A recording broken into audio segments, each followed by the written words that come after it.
Good evening, friends, and shalom. Actually, good morning. I'm used to doing these at evening, but nonetheless, good morning to you guys and shalom. And I guess some of you might be evening. Nonetheless, blessings to you all in the name of our Lord and Savior, Jesus Christ.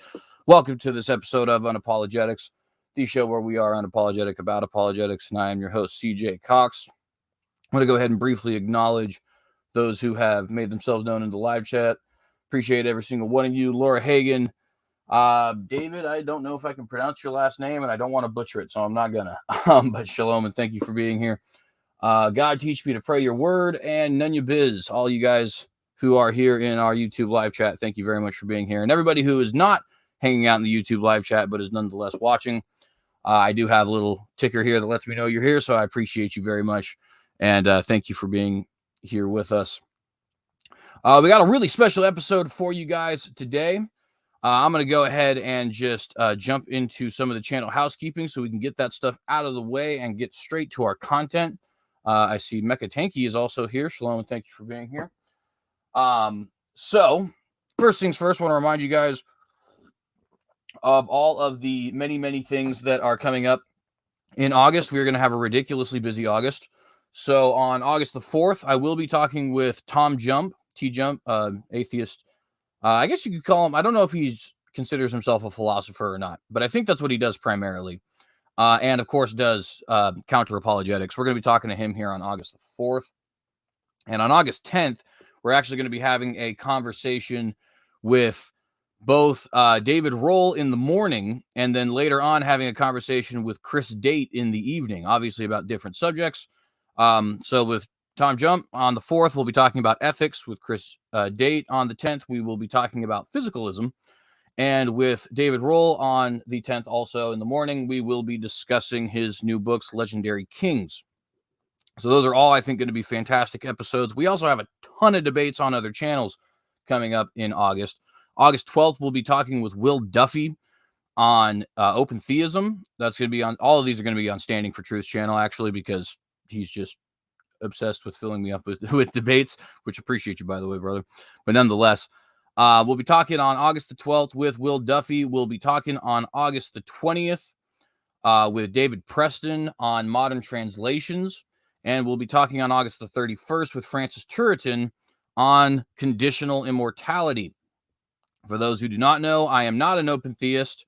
I do believe you can use other Bibles beside the King James, and I am one who believes in conditional immortality. I know that one's probably a little bit more controversial for people, but nonetheless, those are what we got coming up here in August. There's a lot of other stuff coming up, but I really don't want to bore you guys with a bunch of stuff that is going to be more months in the future. So we're just going to go ahead and skip through to that. Briefly remind you guys to like, share this video, consider subscribing if you have not done so, hit the bell to get notified every time that we go live. If you want to follow us on any other social media, you can. I am on Gab, Parler, Minds, Twitter, Facebook.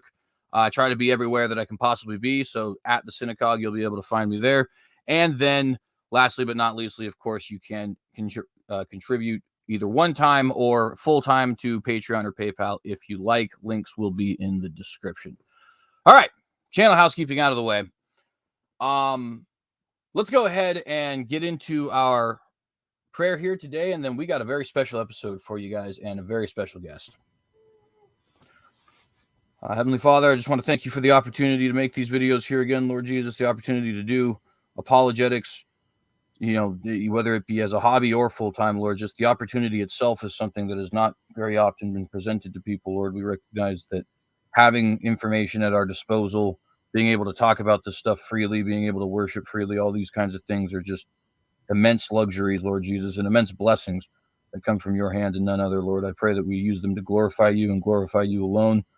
And I pray that we use this video to illuminate your truth, Lord Jesus, so that people might be either convinced when they're having doubts or convinced when they don't believe, Lord Jesus. May we be helpful. May we be bringing people into your fold, Lord Jesus. Of course, those who you have led to be brought here, Lord Jesus. We don't want to take any of the credit for this, but we do want to use this video for your glory, Lord. I pray that you do that. I pray that you give us a great conversation and anointing today, Lord Jesus, that we may be guiding only where you lead. And in Jesus Christ's name we pray and we give you the glory. Amen. Amen. All righty. So, friends, today we have a very awesome guest coming on to speak with us. Dr. Douglas Petrovich is here to my, I guess to you guys it would be right, but to me it's my left. But nonetheless, Shalom, and thank you very much for being here. Shalom, CJ. It's great to be with you here today. Thank you very much, and I appreciate your time. Mm-hmm.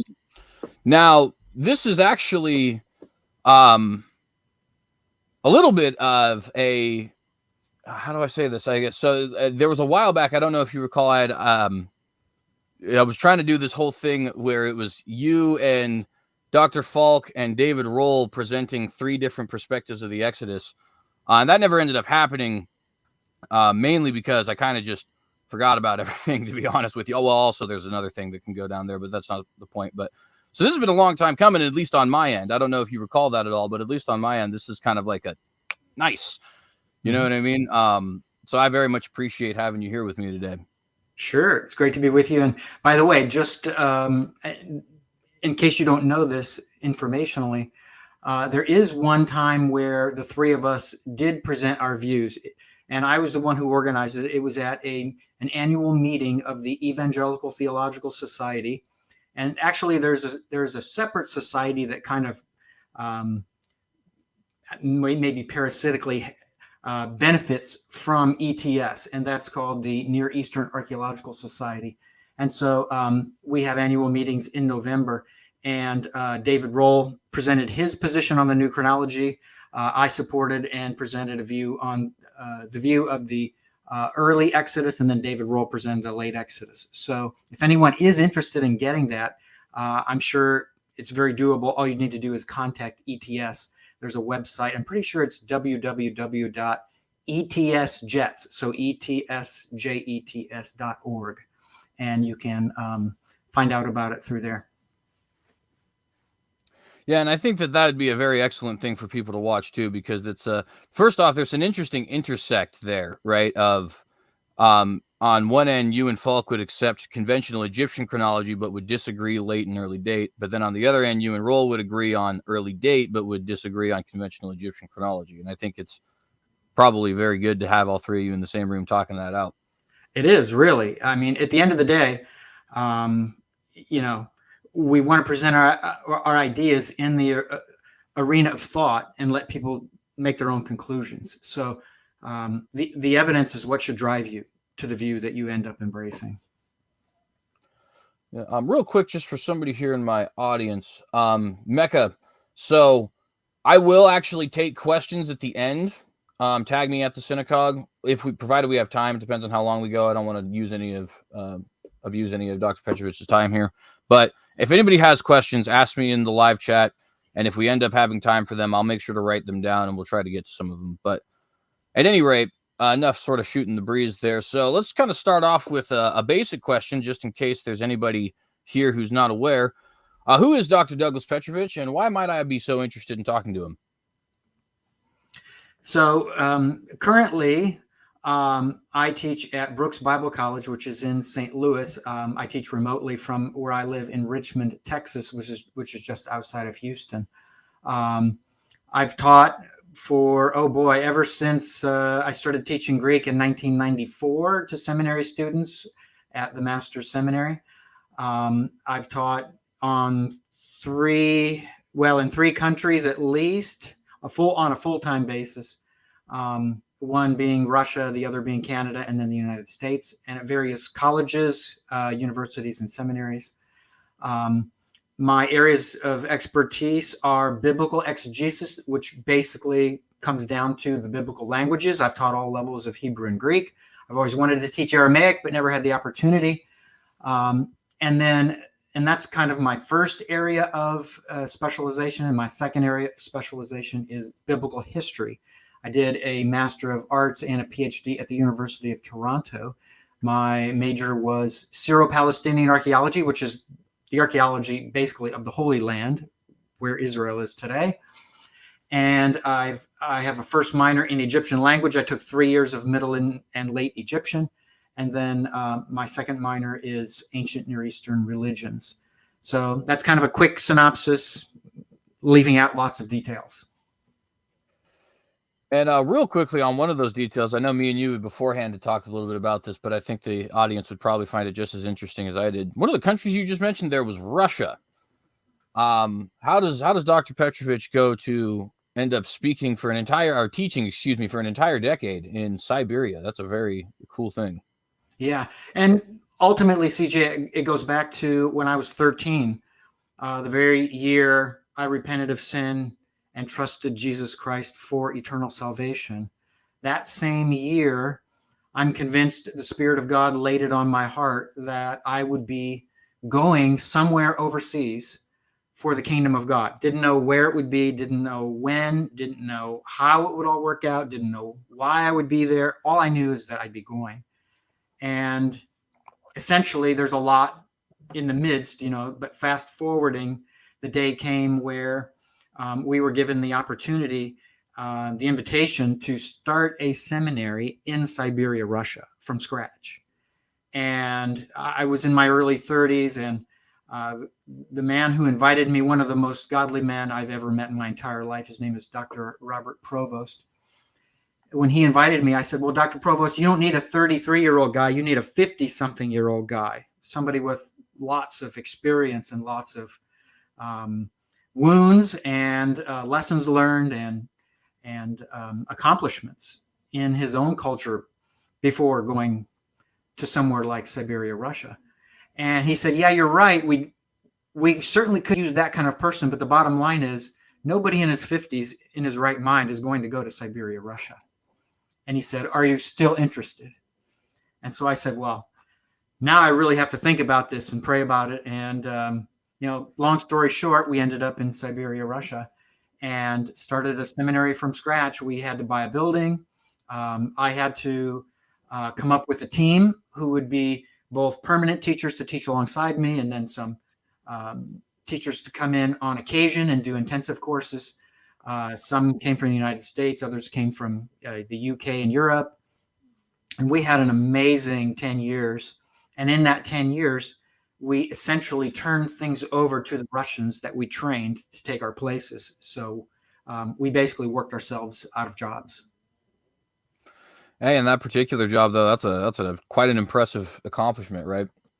I think there's some jobs where if you're not working yourself out of the job, you might be doing something wrong, and that seems to be one of them.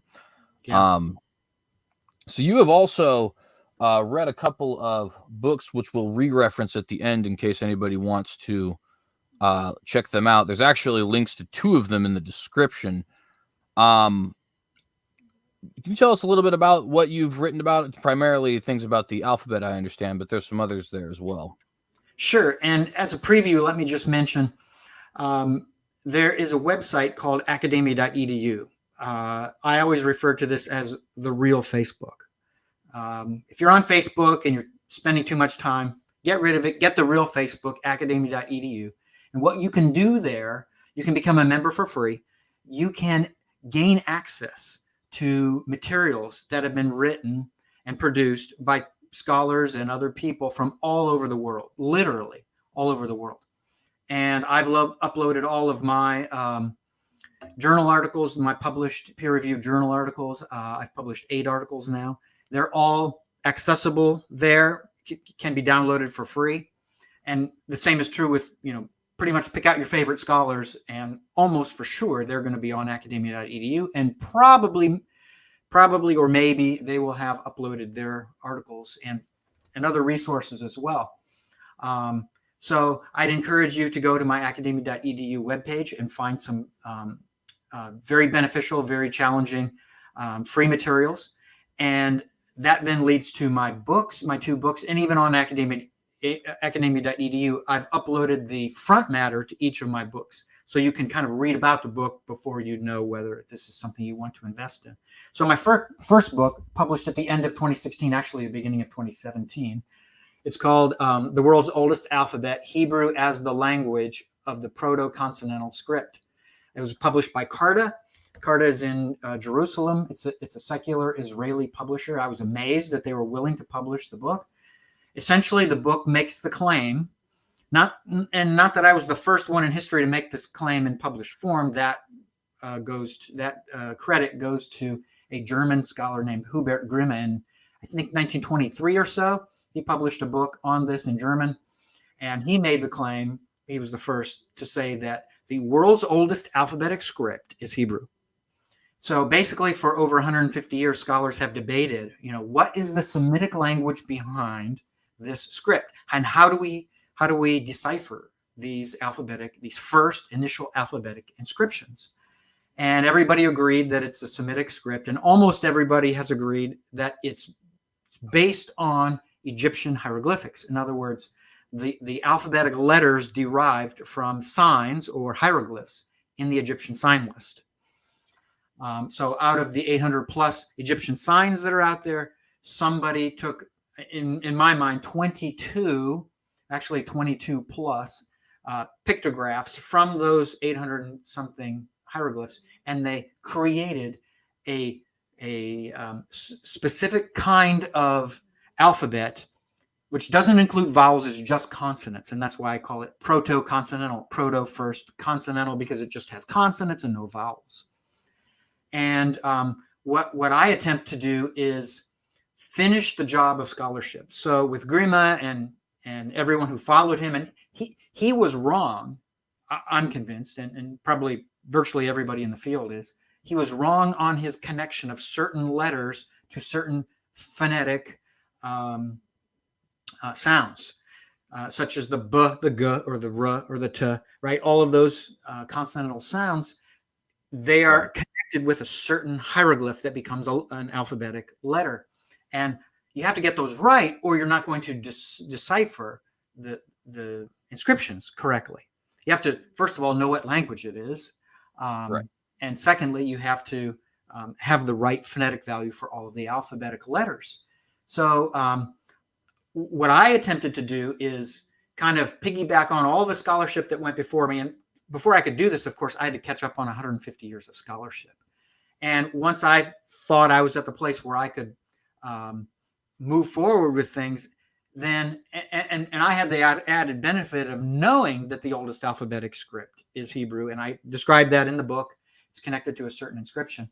But then after identifying the alphabet correctly, I went back to the inscriptions that are full enough to be able to be deciphered. And I worked with them, and it took an enormous amount of time and investment in this. And I was able to decipher 15 inscriptions, and I've described all of them in great detail in my first book, The World's Oldest Alphabet. It reinforces or validates these inscriptions. They validate the thesis that Hebrew is the language behind the oldest alphabetic script. And it's funny because virtually all of the opposition I received to this on a scholarly level occurred before my book actually went into print, which is amazing, startling. The whole point of scholarship is, number one, objectivity, but number two, it's scholarly integrity and professionalism. And that was not practiced by world-class scholars who denounced the thesis of my book before it ever came out. If you want to kind of get a lay of the land for how all of this works, there's a film that came out, put out by a man named Tim Mahoney, a Christian filmmaker from Minneapolis. He invited me to come to his house and to visit with him, and then to his office. And there we videotaped a number of segments that he parts of and put into his film, the second film in the Patterns of Evidence series called The Moses Controversy. And there he gives me a little bit of airtime, and I try to argue that Hebrew indeed is the alphabet, is the language behind this oldest alphabet in the world, and that we now can answer the question of scholarship for 150 plus years. What is the language behind it? It's Hebrew. And in these 15 inscriptions, 3 of them actually mention biblical persons. One being the wife of Joseph. Her name is Osnath. She's mentioned posthumously, meaning after her death. And that dates to the early part of the 18th century BC, 1770 something BC. And then the second is a man named Ahisamach. The Bible describes him as being the father of Oholiab, one of the 2 men that God appointed to build the tabernacle in the desert. His father Achisamach, is named in an inscription. It's called Sinai 375a.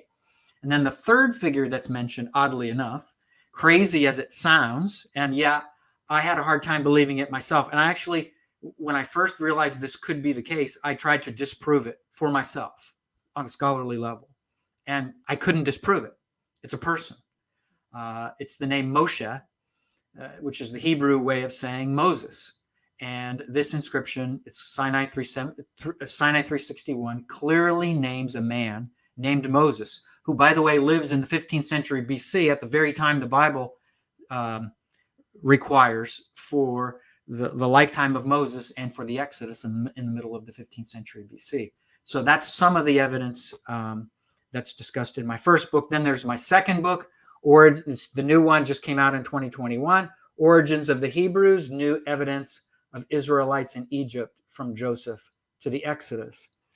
And this book basically fills in all the gaps. It's kind of like my second book was a sniper rifle shot, if you will, and the second book is a shotgun, where you're getting the whole entire picture, and Hebrew as the world's first alphabetic script is just a small part of it. So my second book presents an enormous amount of evidence, and really it's the first book ever attempted of its kind to give archaeological and epigraphical evidence of Israelites in Egypt for the 430 years that Exodus 12, 40, and 41 describes as being the time of the Israelite sojourn in Egypt. So those are my two books. I'm actually happy to hear there is only two, in the sense that I was only able to find the two. I was only familiar with the two, and then so I had those in my description here, right? And then I was wondering, like, man, I wonder if there's something here I'm missing that I'm not able to find, but actually it turns out that is not the case, so that's cool.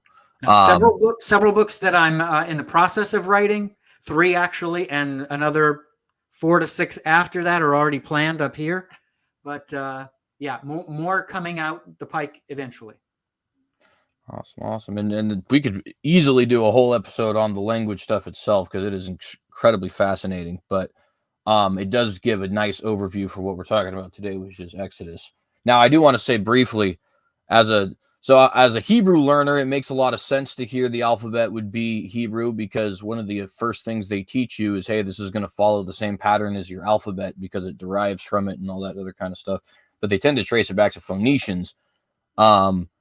But nonetheless, that is, it's something that would still make a lot of sense, just knowing what little that I have been able to figure out. And then also as a Bible reader, it would make sense because all of the names in Genesis are Hebrew, right? Adam and Methuselah and all that other kind of stuff, you know what I mean? And it's actually Metus, I think, in the Hebrew, but nonetheless, it would make a lot of sense for those names, which sound very Hebrew, which have Hebrew roots, which are spoken with the Hebrew accent, if you say them correctly, and all that kind of stuff, to actually be, Hebrew.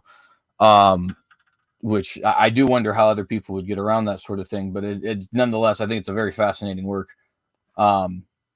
But let's get into some of this stuff, and we'll return to that at the end, just to let you guys know again that those books are out there and you can find them.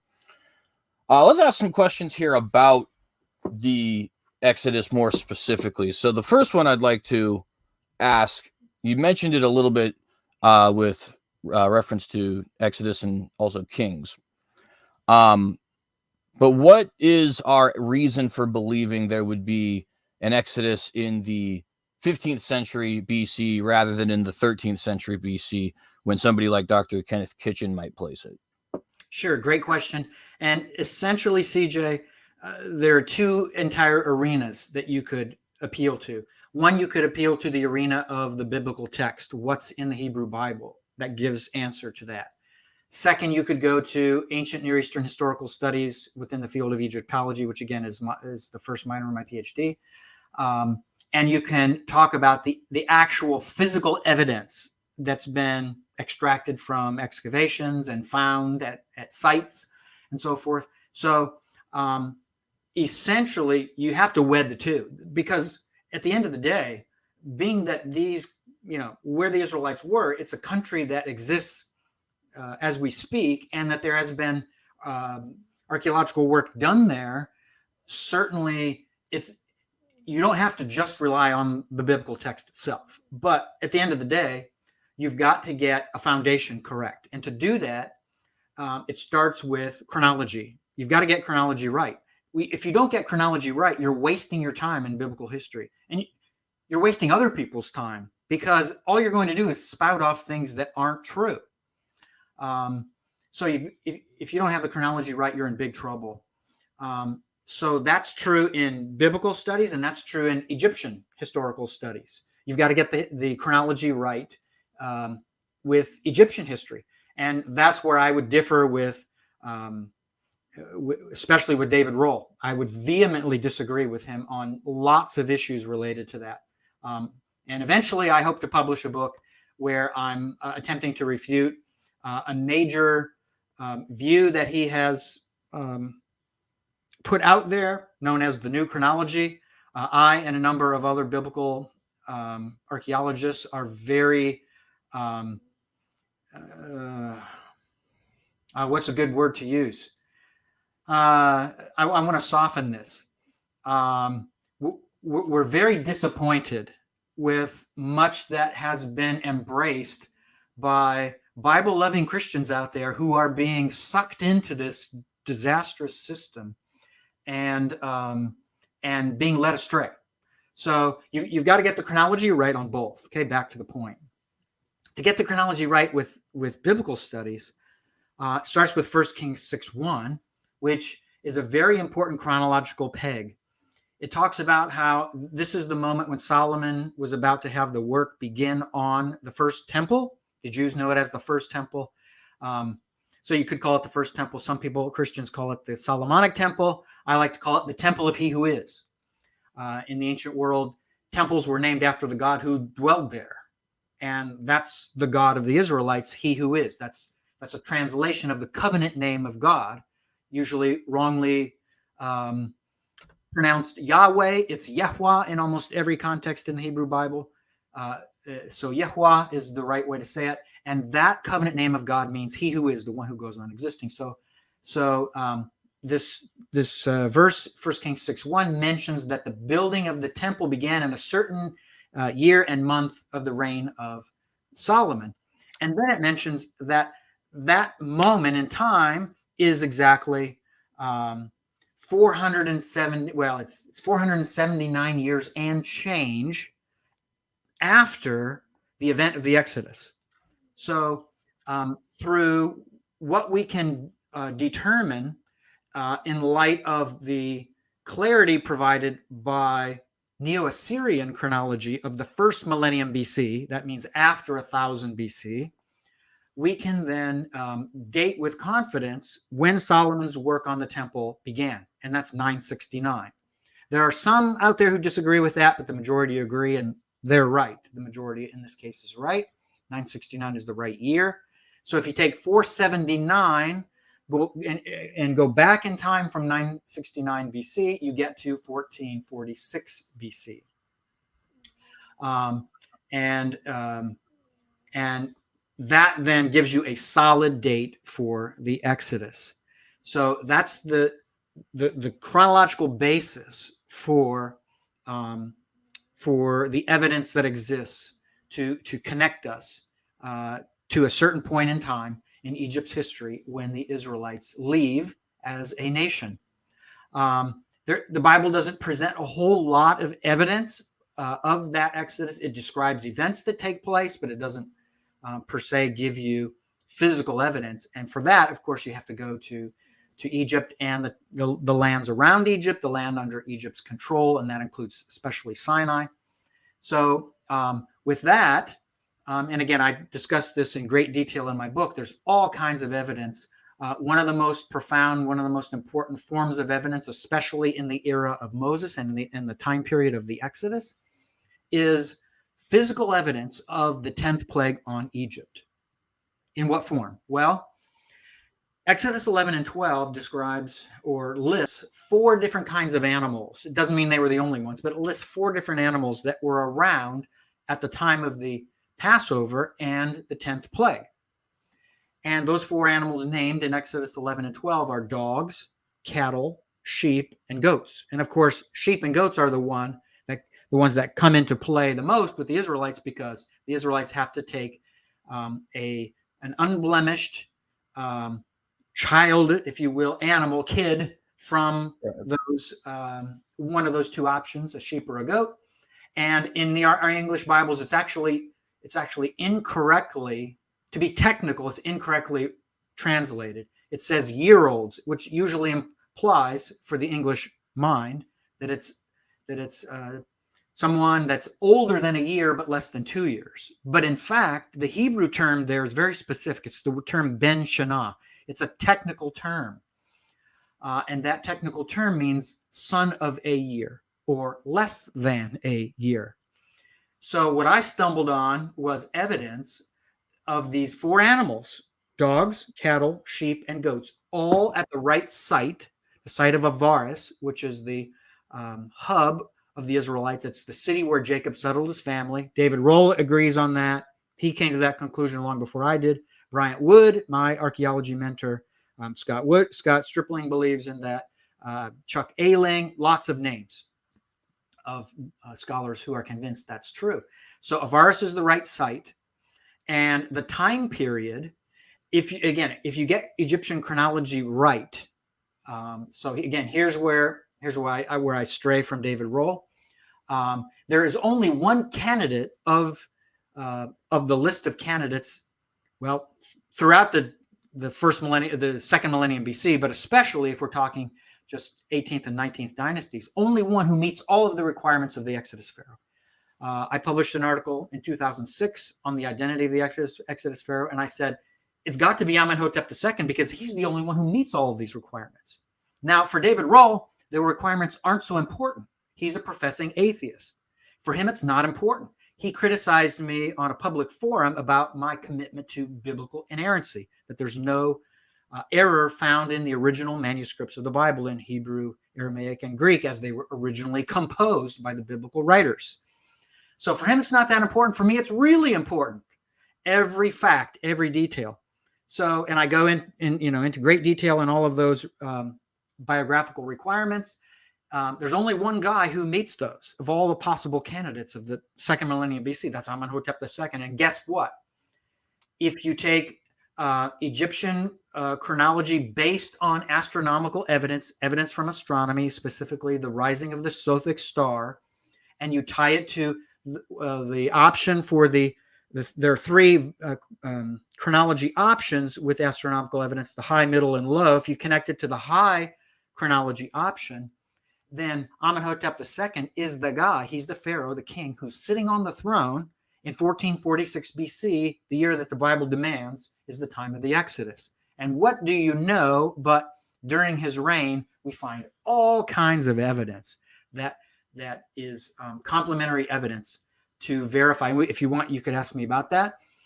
But that will validate the association of Amenhotep II with the Exodus Pharaoh. So back to Avaris and the evidence. The archaeologists who were digging there, it's an Austrian team, they found evidence of these 4 animals in graves. And animals were buried together, which is a very odd thing. Lots of animals in mass graves together. And they found cattle, dog, sheep, and goats. The majority of what they found, guess what? Sheep and goats. And all we're talking about here, this is the amazing part. This isn't even the residential district where the people lived. This is in the palatial district, where the 3 Egyptian palaces of the day were located. What are animal burials doing near the palaces? It's bizarre.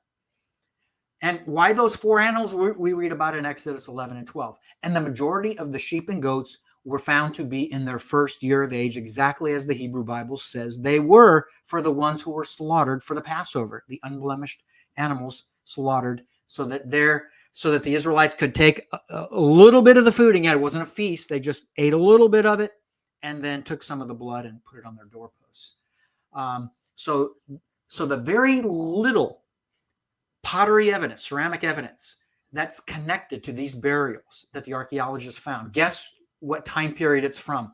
It is pottery that dates to the reigns of Thutmose III, the father of Amenhotep II, and Amenhotep II, the Exodus Pharaoh. Wow. What do you know?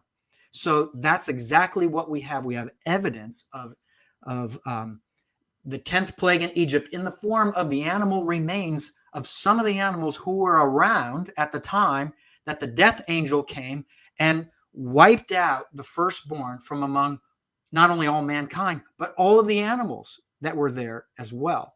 So among the sheep and goats, the archaeologists found that some of them, it was discernible that they died from what we would call a humane method, such as one ewe lamb that was found to have been killed by a blow to the back of the head from a blunt instrument. Wow. So somebody purposefully kills a less than 1 year old sheep or goat and does so for a reason. What's that reason? And of course, oddly enough, and I try to prove this in a 2013 article in an Egyptological journal on the abandonment of the site of Avaris, that it was abandoned during the reign of Amenhotep II. That site, remember the site of Avaris, it had become kind of like the launching pad for the army to go off into their Asiatic campaigns, because at this period in Egypt's history, Egypt was at its height in their entire history from the dawn of time until today. This was their height. When the site was abandoned, it was at its height. And so all of this is part of the evidence that verifies and gives credence to this position that we can date the Exodus to the middle of the 15th century BC, to the reign of Amenhotep II. And we have evidence of the 10th plague on Egypt in the form of those animal remains. And one thing I want to kind of get to is the next question there, since you have kind of hinted to it a little bit. So we obviously, before we have our Exodus, we do have our what you call the sojourn period. Well, I guess it would all be the sojourn, but I guess it would be the period of relative freedom, and then followed, of course, by that period of enslavement. You mentioned the city of Avaris there. Now, in the Bible, they refer to the city as P. Ramses. So, for the audience's sake, number one, where is Avaris? And number two, why would we be calling it Avaris here and P. Ramses scripturally? How do we know that those are the same place? Great question. The location, Avaris is located, and today it's called Tel El Daba in Arabic. It's located in Egypt's eastern Nile Delta. So this is Lower Egypt, or if you will, northern Egypt. And again, the Nile River splits off and goes off in these tributaries that all feed into the Mediterranean Sea, and that forms a triangle. And that triangle is called the delta, because a capital D in Greek is the word delta, and that's where we get the word delta from. So within that area, in its eastern side, is the location of Avaris or Tel El Daba. So great question. In the Bible, in Genesis 47:11 and Exodus 1:11, we have references made to the site of Ramses. So the Israelites are said to have settled under Jacob at the site of Ramses. Now, late Exodus advocates will jump in here and say, look, excuse me, the only evidence we need to talk about is the reference here in these verses that say Ramses is where they settled, the Israelites settled. But the site of Per Ramses, house of Ramses, didn't come into being, didn't become the capital of the Ramesside period until the reign of Ramses II, who reigned beginning, in my book, in my chronology, his reign began in 1290 BC. So sometime after 1290 BC in his long, illustrious reign, we can identify the site called Ramses. So because of that, the Exodus must have happened in the 13th century BC. Okay, problem number one, it's not the Exodus Pharaoh himself who lives and reigns for over 40 years according to biblical chronology and biblical history. It's the father, or if you will, more technically, the predecessor of the Exodus Pharaoh, who must, according to Exodus and what Luke writes in the New Testament, he must rule for over 40 years. And it's only after 40 years does Moses come back from Midian to the land of Egypt when that Pharaoh, that king, had died. Ramses II is the one who rules, 56 years or something? I think it's into his 56th year that he rules in the 13th century BC. So late Exodus advocates would have us believe that he's the Exodus Pharaoh when he's the one who rules over 40 years. But his predecessor rules for 17, 19 years, something like that, but no longer. It's not 40 plus years. So Ramses II technically cannot be the Exodus Pharaoh based on the information found in the Bible. You have to fudge the information in the Bible, okay? And I can't do that. That's wrong. That's wrong and badly wrong. So that's point number one. Point number two, how then, if I'm saying the Exodus happened in 1446, and I'm saying Avaris is the site, and Avaris is the sister site of Per-Ramesses, okay? They're basically like, Minneapolis, St. Paul, okay? They're connected. And I'm saying that's the location where Jacob settled in what would be 1876 BC based on a correct rendering of Exodus 12, 40, and 41 that says it was 430 years to the very day after Jacob moved his family to Egypt that the Israelites left Egypt, right? So 1876 BC, the Israelites settled there. Well, if it's not called Ramses until it's called Per-Ramesses in, after 1290 BC, then how do we account for the Bible's mentioning of the site as Ramses? Great question. And I talk about this in my new book in great detail. I argue very vehemently about this. Late Exodus advocates hide something important from you. What they hide is that there is an important artifact in the Pushkin Museum in Russia, and that artifact presents a declaration from a priest of the 20th dynasty. Ramses II is from the 19th dynasty, so this is the following dynasty, still in the Ramesside period. And this pharaoh, so during this pharaoh's reign, this king's reign, there is a scribe that says that he went down to the harbor of Avaris, which is fascinating. He says he went down to the harbor of Avaris. And what we know from archaeology is that the harbor of Avaris of earlier Egypt before the Ramesside period, before the 19th dynasty, so going back into the 18th dynasty, which is the correct time for Moses' era. In the 18th dynasty, when it was Avaris, the sister city, before it had been abandoned, remember I said it was abandoned during the reign of Amenhotep II. Before it was abandoned, it had a different name. Before the 18th dynasty, going back much earlier in time, closer to Joseph's era, it's called Avaris. And then in the 18th dynasty, probably Thutmose III, the father of the Exodus pharaoh, Amenhotep II, Thutmose III is probably the one who renames it. He dubs the site or the city in Egyptian Peru Nefer. He calls it Peru Nefer. Peru Nefer means pleasant journey. It's what you say when someone's going to leave where you're at. And so, because Avaris is it's the final stopping point for voyages. If you're on a boat on the Nile River and you want to go into the Mediterranean, it's the main final stopping point of Avaris. And it's the end of the road if you're coming from Canaan down into Egypt. So you come from Canaan along what's called the Great Trunk Road. In the New Testament era, we know it as the Via Maris. It turns into what the Egyptians call the Way of Horus, or the Road of Horus. Horus is the name of the king of the gods after Osiris dies in the Egyptian religious world. So you go on to the Road of Horus, and you come to the end of the road. You hit the dead end sign at the site of Avaris. So all traffic that moves from Africa to Europe or Africa to Asia or the reverse, it all goes through Avaris. So it's no small wonder that he would rename it something like Pleasant Journey. That being the case, by the end of the 18th dynasty, that new name for the city, especially after its abandonment, it went out of vogue. It was no longer used.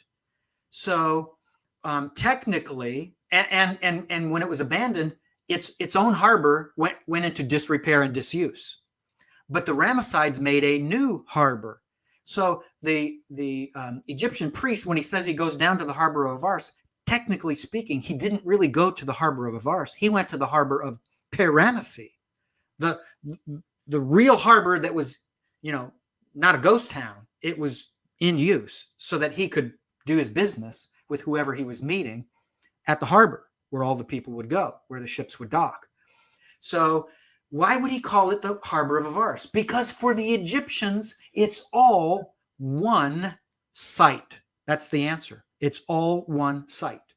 So they're not just two completely independent, it's not like Siamese twins that each have their own name and have all their own organs. It's two cities that are virtually touching each other. They're about, I think, a little over a kilometer apart.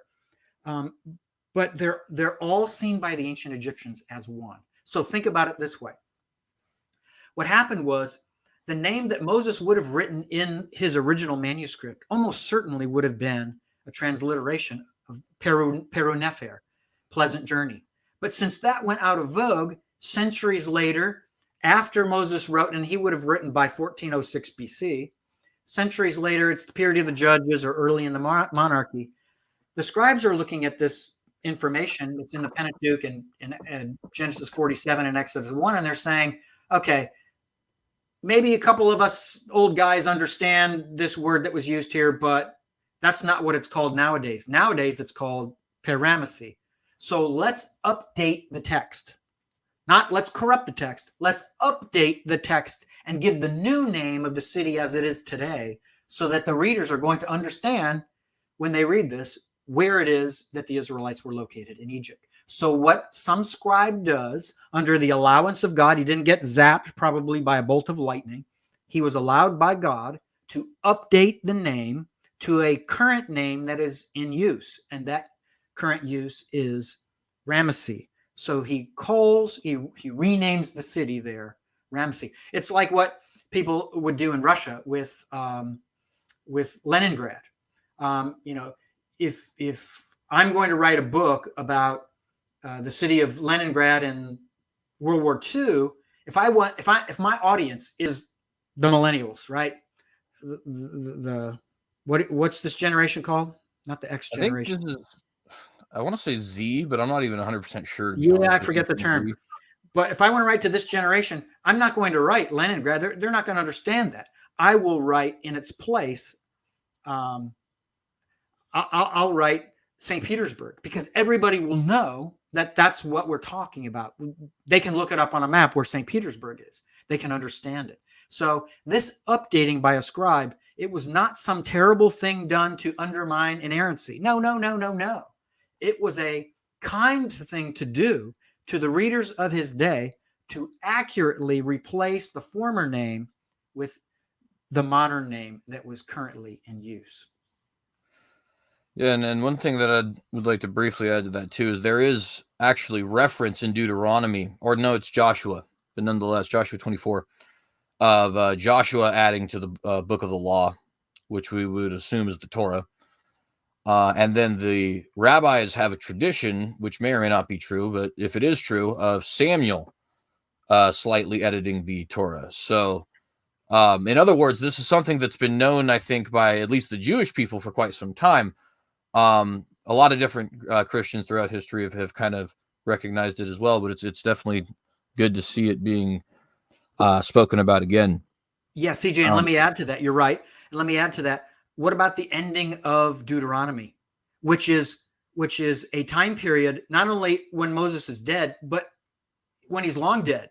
There are statements made that refer to a time period long after he's gone. So are you telling me that Moses would have prophetically written about many, many, many years in the future and knew what it would be like? And so he's writing to finish up his writing? That makes no sense. But if you suggest that a later scribe came along and added something to it under the guidance of God, right? And it became part of the recognized Torah, the law, then that's acceptable. So the Hebrew Bible works a little bit differently than the New Testament. In the New Testament, it's cut and dry. Paul writes a letter, signs his name at the end, and he's done, right? It's over.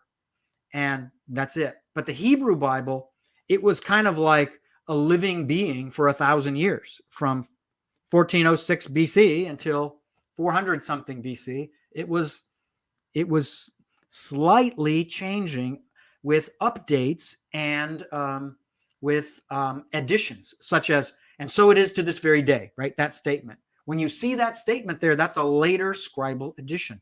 This is talked about in a groundbreaking article by a scholar from the Master's Seminary named Dr. Grisanti, Michael Grisanti. In 2001, he published an article on the updating that exists in the Hebrew Bible. So you can go to his JETS, Journal of Evangelical Theological Society, article of 2001, and you can read all about this in there. So I just suggest that the site name of Ramses is another one of those updates in the Hebrew Bible that can be confirmed by scholarly study. And so one thing I do want to, and another brief thing to point out there too, is it is interesting that Ramses is also used to describe, as you already said, Genesis 47:11, not even the city, but the land in the time of Joseph. When both us and late daters would have to agree it wasn't called Ramses then, so that's another interesting thing there. But with that out of the way, so Joseph would probably be a relatively large figure in history. So we know where he's supposed to be and when he's supposed to be. Do we have evidence that he's there when and where he's supposed to be? In other words, do we have any good historical reference either to Joseph himself or Joseph's Pharaoh, or more specifically to the time period, like the 7 years of famine, 7 years of plenty, or the collection of 1/5 of the wealth or anything like that? Do we have any good evidence to suggest, hey, this might be when Joseph is, and it lines up with what we've already laid out? We do, CJ. In fact, there's an absolute enormity of evidence, and it's all detailed in my new book, Origins of the Hebrews. Let me just give you a couple thumbnail examples. I was able to identify Joseph having several names, not just one name, not one, just one Egyptian name. The Bible gives him one Egyptian name. We see the transliteration of it into Hebrew, and that was the name he was given by the king at the moment that the king was satisfied after after Joseph interpreted the dream for him. So that name and its meaning, the meaning of the name, ties into the satisfaction that the king received when his dream was answered and his conscience was clear and his understanding and his distress was gone. So, but he receives several later names. One of those is Sa-Sobek, which means son of, and then there's the god Sobek. Sobek is connected to the alligator. It's the alligator god, if you will. And the significance of the alligator god in Egypt's pantheon is this. Well, several associations, but the major one for our purposes is Sobek is the god that was seen in Egypt by the Egyptians as being the god who provides for Egypt through the life-giving waters of the Nile River, right? So the God who provides for Egypt through the life-giving waters of the Nile River, that's the God. And in that name, Sa-Sobek, that person, that man, is given the name, okay, he's the son of the God who provides for Egypt through the life-giving waters of the Nile. Sa-Sobek. How then, if that's Joseph, and again, I don't have the time to prove all of this to you, but if that's Joseph, what's the significance of his name? Because names always meant something at this time in history. Maybe later, maybe in Jesus's day, and even earlier, you're kind of getting names that show up in the name book, right? The Hebrew name book. Okay, Samuel, yeah. Solomon, yeah. David, yeah.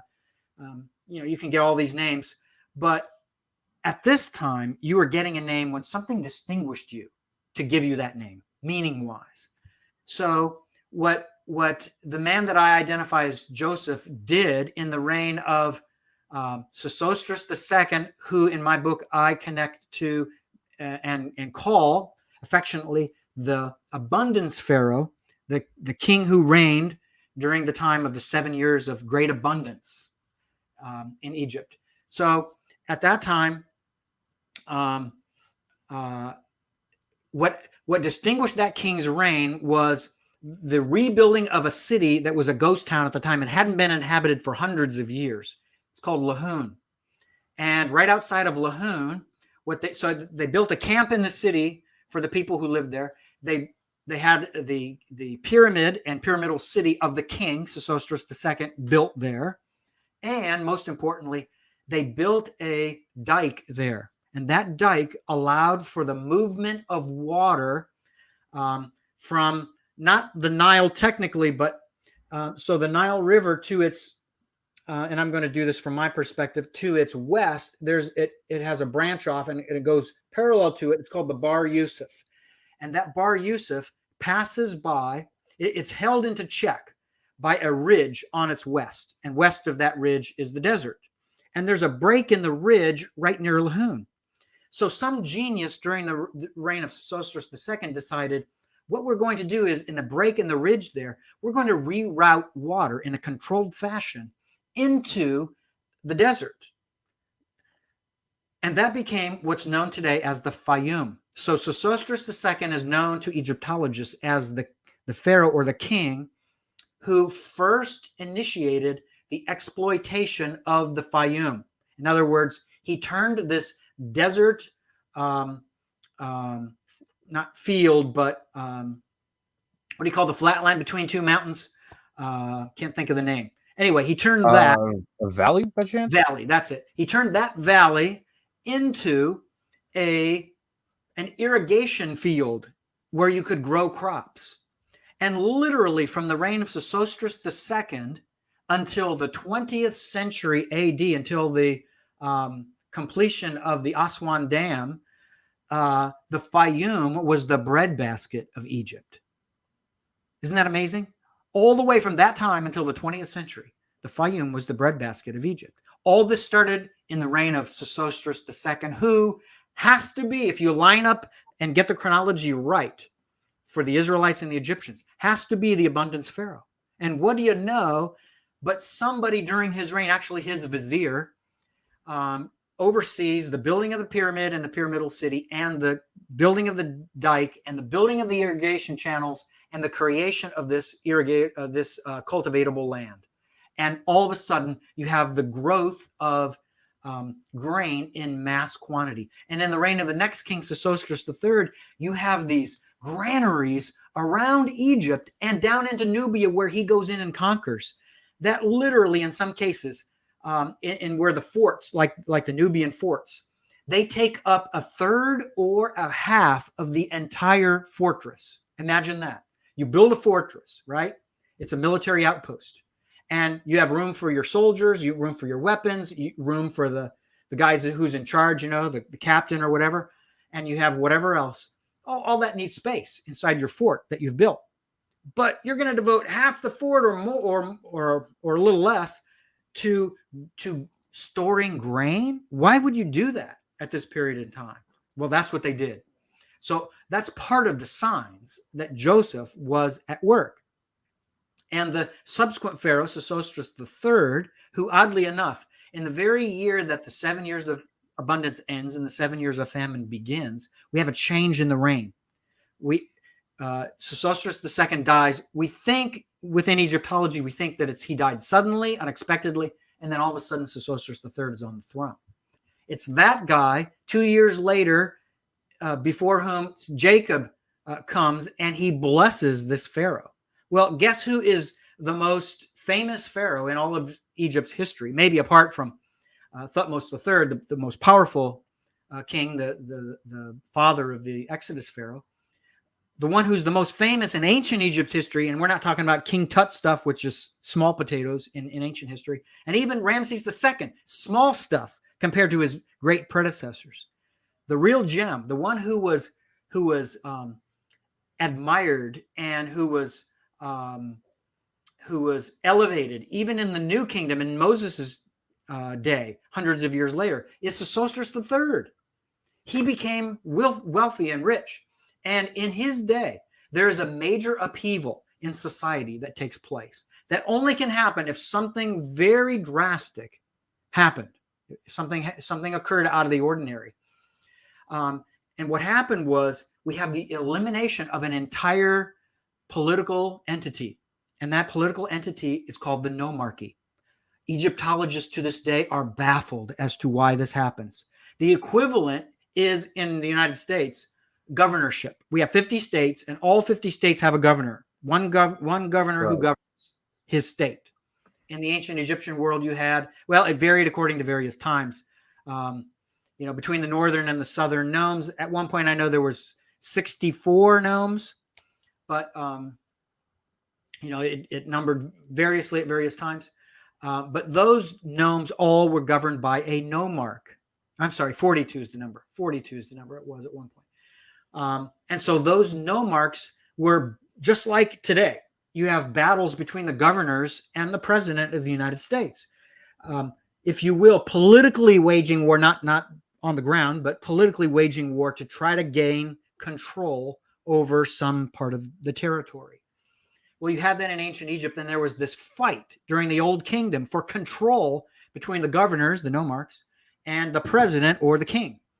And it was this battle that went back and forth. And by the end of the Old Kingdom, the monarchy kind of went into remission, if you will, and the nomarchy was elevated. And during this time, you had the end of the central authority, the government, and its control kind of died out. And so the nomarchs, the governors, took over.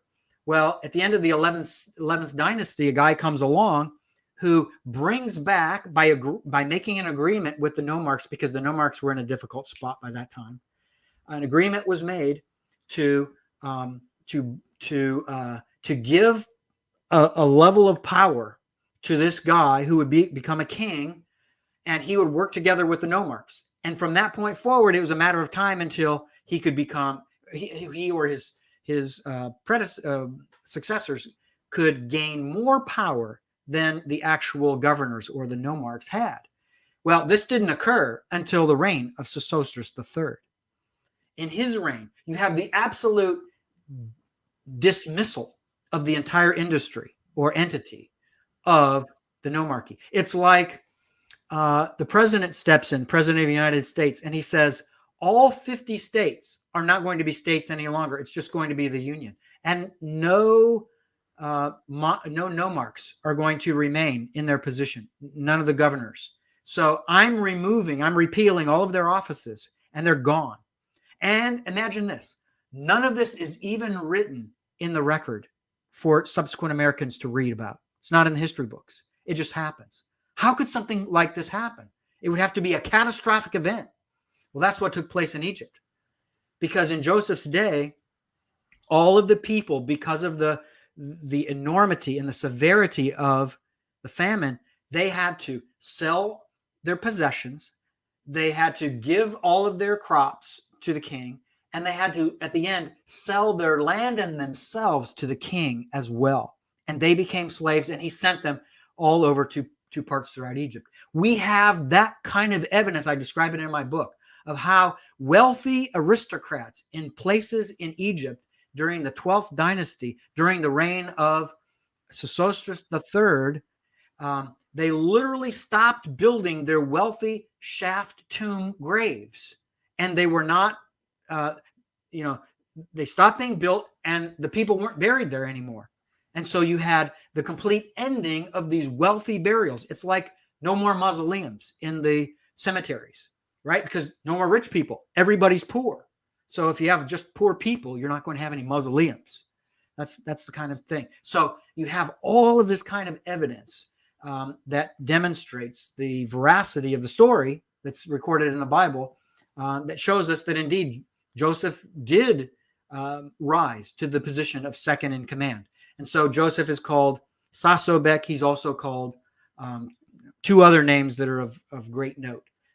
But maybe I'll just kind of end that with this. And then so one thing that I think is interesting with that in particular, so there's two actually. So the first is there is some here. Let me get the exit of a solo layout there while I ask. So there are some who have suggested that there is a statue of Joshua in this region, actually, as well as a house Statue that's of Joseph. Yeah, excuse me. I said Joshua, didn't I? Yep. My apologies. Statue of Joseph. And you've probably heard the whole thing with the 12 graves and the house of Jacob and all that other kind of stuff. There's also some who have said that the name Zophnath-Paneah has actually been found. Do you have any comment on those two claims? Do you agree with them? Is that good evidence for the pre-Exodus period of Israelites being in Egypt as well? Well, first of all, I'll answer the quick one.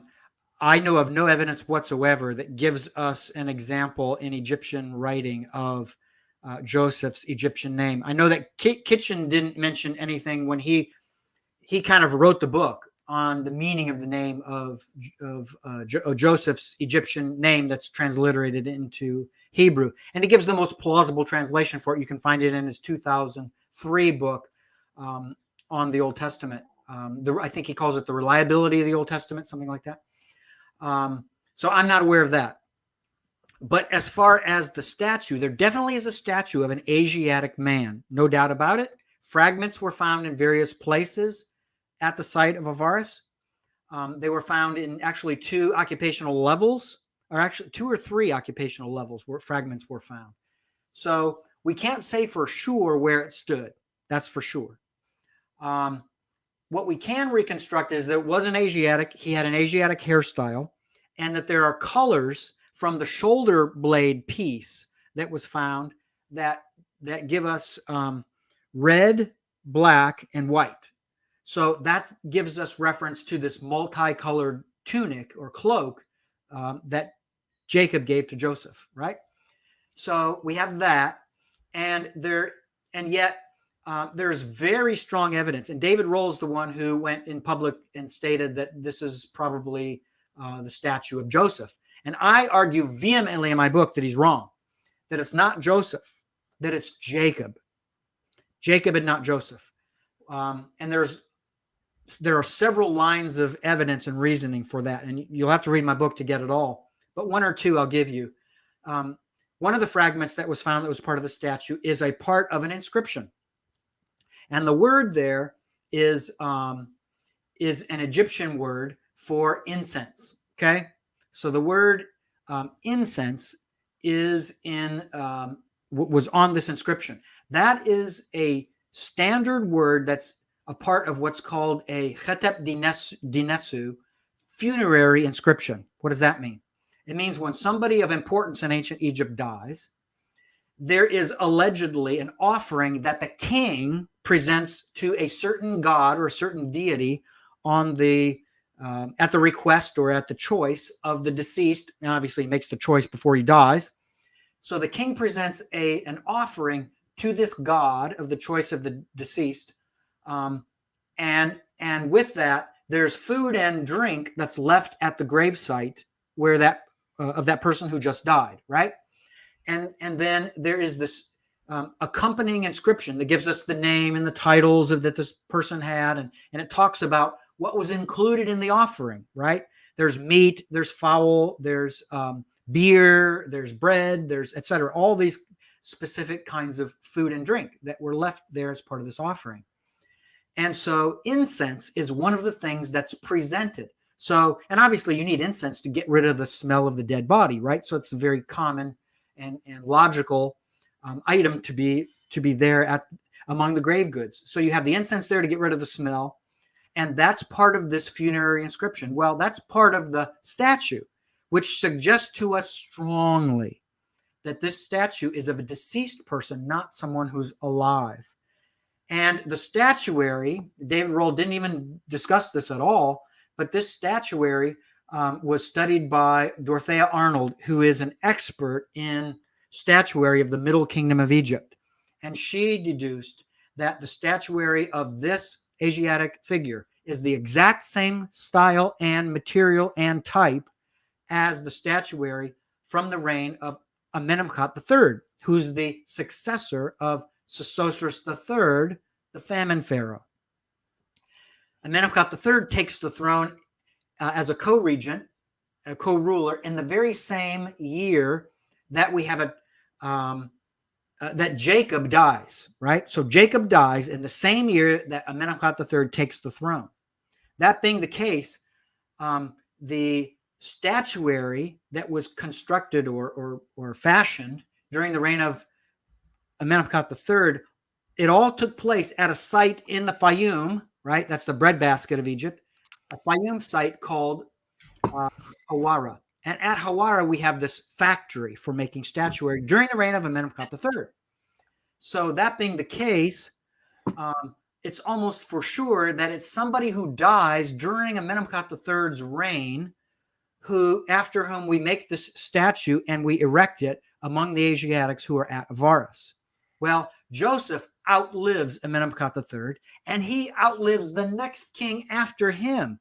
And he dies at the beginning of the reign of the final, or right before, at the beginning of the reign of the final king. It's actually a female king of the 12th dynasty. And at the end of her reign, dynasty 12 goes out of existence. So Joseph lives all that way through the reign and beyond of Amenemhat III and beyond. So he doesn't die during the reign of the king who has this statuary factory that's pumping out these statues one after the next. Well, Jacob does die. And Jacob makes great logical sense. Why? His body wasn't buried, was it, at Avaris among the Jews, where all the other Jews were buried. His body was buried in Canaan.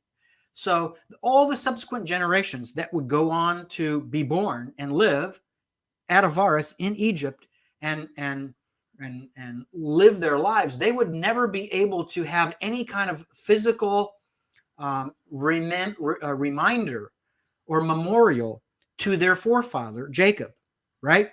He's like the George Washington of the country for the people of Israel. And since he didn't have a tomb, and since his body wasn't there, and people couldn't visit his tomb or go into it in Egypt, what they did is they had a statue made at the statue fashioning factory in Hawara during the reign of Amenemhat III. And so they make this greater than life-size statue.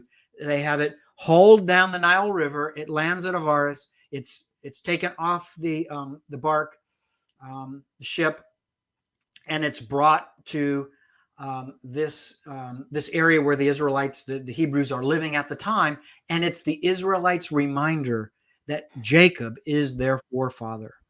So we have the statue erected, and then at some point in Egypt's, in Israel's history, there's vandalism that goes on. I don't know, can't say whether it's a Hebrew person or an Egyptian person or a foreigner, but somebody destroys that statue, and then we have fragments that are scattered throughout the site. So that is almost certainly a statue, not of Joseph, but a statue of Jacob.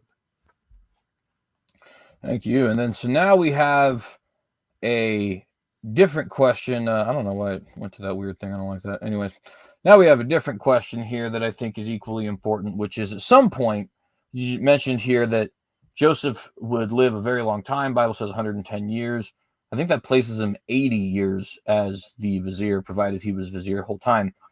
But at least 80 years after the initial, coronation or whatever it would be called. At some point, a pharaoh rises who the Bible says does not know Joseph, which is probably more of an intimate thing than an actual knowledge, but nonetheless, he doesn't like the Israelites is the point. And everything kind of turns around from there, right? They become slaves. Joseph's memory is probably forgotten. Maybe even they try to destroy it, which is something that was common in the Egyptian culture, though it's not actually mentioned in the Bible. Do we have any evidence for that? That the pharaohs in Avaris, or I guess they would be in Avaris still at that point, right? Actually turned against the local Semitic population there, started to enslave them, started to potentially try to remove any of these ancient references to them or anything like that, and just basically that whole slavery period itself. What do we have evidence of the shift there from appreciated, loved, all that other kind of stuff, to enslaved, seen as threatening, all that other kind of stuff? Yes, we do have evidence of this, CJ. And let me preface it by saying the late Exodus view of David Falk and others, and Kenneth Kitchen and James Hoffmeyer, it can't make any sense of this in Egypt's history. and the New Chronology of David Roll, it can't make any sense of this in Egyptian history. But the view that's argued by me and other early Exodus advocates that say Amenhotep II is the right pharaoh of the Exodus, it makes perfect sense of this. Here's some of that evidence. When this would have taken place is at the end of the 17th dynasty, beginning of the 18th dynasty. Why? Because long after Joseph dies, and we have a loss of central authority in Egypt, the 13th dynasty that follows the 12th dynasty loses its power. You have foreigners come and invade in the north or Lower Egypt. Those foreigners are known in Greek sources as the Hyksos. So the Hyksos live in Egypt and basically in the north establish their own kingdom. It's known in Egyptian history as the 15th dynasty. Some would say the 15th and 16th dynasty. Others would say just the 15th dynasty, but it's at least the 15th dynasty. And that dynasty, if you will, competed with especially the 17th dynasty down in, well, actually up in, but to the south in Upper Egypt, out of Thebes. A new native Egyptian dynasty arose, and they blossomed during the 17th dynasty. The Hyksos kept pressing to the north, pressing to the south or pressing uphill to gain more territory, and they were battling constantly with the 17th dynasty, and they actually tried to get in cahoots with the Nubians to the south of the 17th dynasty. And finally, the 17th dynasty started pushing back and gaining more territory into Middle Egypt, and then finally into Lower Egypt. And they, after decades of bloody conflict against them, they pressed the issue and took the battle to the very, to the very hometown, the capital city of the Hyksos, which is Avaris. And they overcame the Hyksos who were there, and they conquered them. And there were those, though, who survived, and they fled into Canaan, to southern Canaan, to a site called Sharuhen, and ancient Egyptian historical records of the 17th dynasty, who then became the 18th dynasty. Those pharaohs, their kingdom kind of just became a different number according to the way we number today. They, 3 years later, went on an expedition, a military expedition into southern Canaan to Sharuhen, and they wiped out those previously surviving Hyksos from the battle that took place in northern Egypt, and they killed them off. Well, those people then that they killed off, according to ancient history, they were the enemies of the native Egyptians, who now had control of all of Egypt, not just southern Egypt, but northern Egypt as well. And at this point, the final king of the 17th dynasty, his name is Ahmose. He became also the first king of the 18th dynasty. And it's his predecessor who then continued on with dynasty 18, which was the dynasty of Moses, a little bit later in time. So, but during that time of fragility, if you will, when it wouldn't be, it wasn't sure if the 17th dynasty native Egyptians would keep, as the start of the 18th dynasty, they would keep their holdings, or whether they'd be defeated, because they were very weak after decades of war with these Hyksos. So in the midst of that uncertainty, now we bring in the biblical text. The king who arose in those days, who did not know of Joseph, right? It's not that he didn't know him personally, he didn't know of him. That king was scratching his head saying, we've got a problem here. We've got these Israelites who are foreigners, and they outnumber us in Egypt because we're decimated from war. What happens if they join themselves to our enemies? Who are our enemies? The Hyksos, who are still alive at Sharuhen. What happens if they go to the Hyksos at Sharuhen, and the Hyksos there teach them how to become engaged in warfare? And what if they put weapons in their hands, and then the Israelites and the Hyksos come back together in one wave and oppose us? you know what's going to happen? They will wipe us out. So we need to make sure that these Israelites don't join themselves to our enemies and come back and take us over and defeat us in our period of weakness after this long, bloody civil war in Egypt. So the Hyksos are that enemy described in Exodus 1. The Pharaoh who did not know of Joseph, that is Mose, because he would have had no clue who Joseph was. All of the Hyksos kings, they would have known 100% because they established the very city where Jacob lived and his offspring lived. They established that city of Aras as their own headquarters, as their own capital. So every one of those kings would have known of Joseph throughout the history of the Hyksos of the 15th dynasty.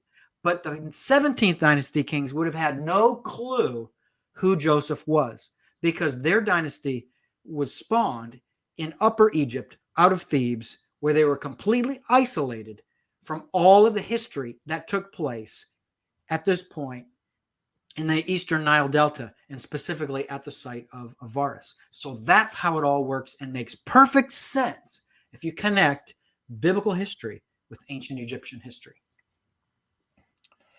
Yeah, no, and you actually had a little bit of a, what would be, I think, correction for me, because my understanding of that no was in the intimate sense of like he didn't, basically it's like he doesn't appreciate Joseph would be kind of the idea, or he's against him or something. But you would say it's actually because of this shift from foreign rulers to native rulers, it's actually likely that he literally doesn't know who Joseph is. Exactly, right. And it's not a matter of, they're not contemporaries for sure. I mean, it's hundreds of years difference, right? So he can't personally know Joseph. It doesn't make any sense. So basically, the implication of all of this is that, and again, chronologically speaking, and I'm not showing all the evidence to back this up, it's in my book, but it was 1560 BC when the Egyptians took over Avaris, and all of this happened, and the Egyptians and the Israelites became slaves. So 1560 minus 1446 equals 114. So the Israelites only were under the foot, if you will, of the Egyptians as slaves for 114 years, not for 400 years, but for 114 years.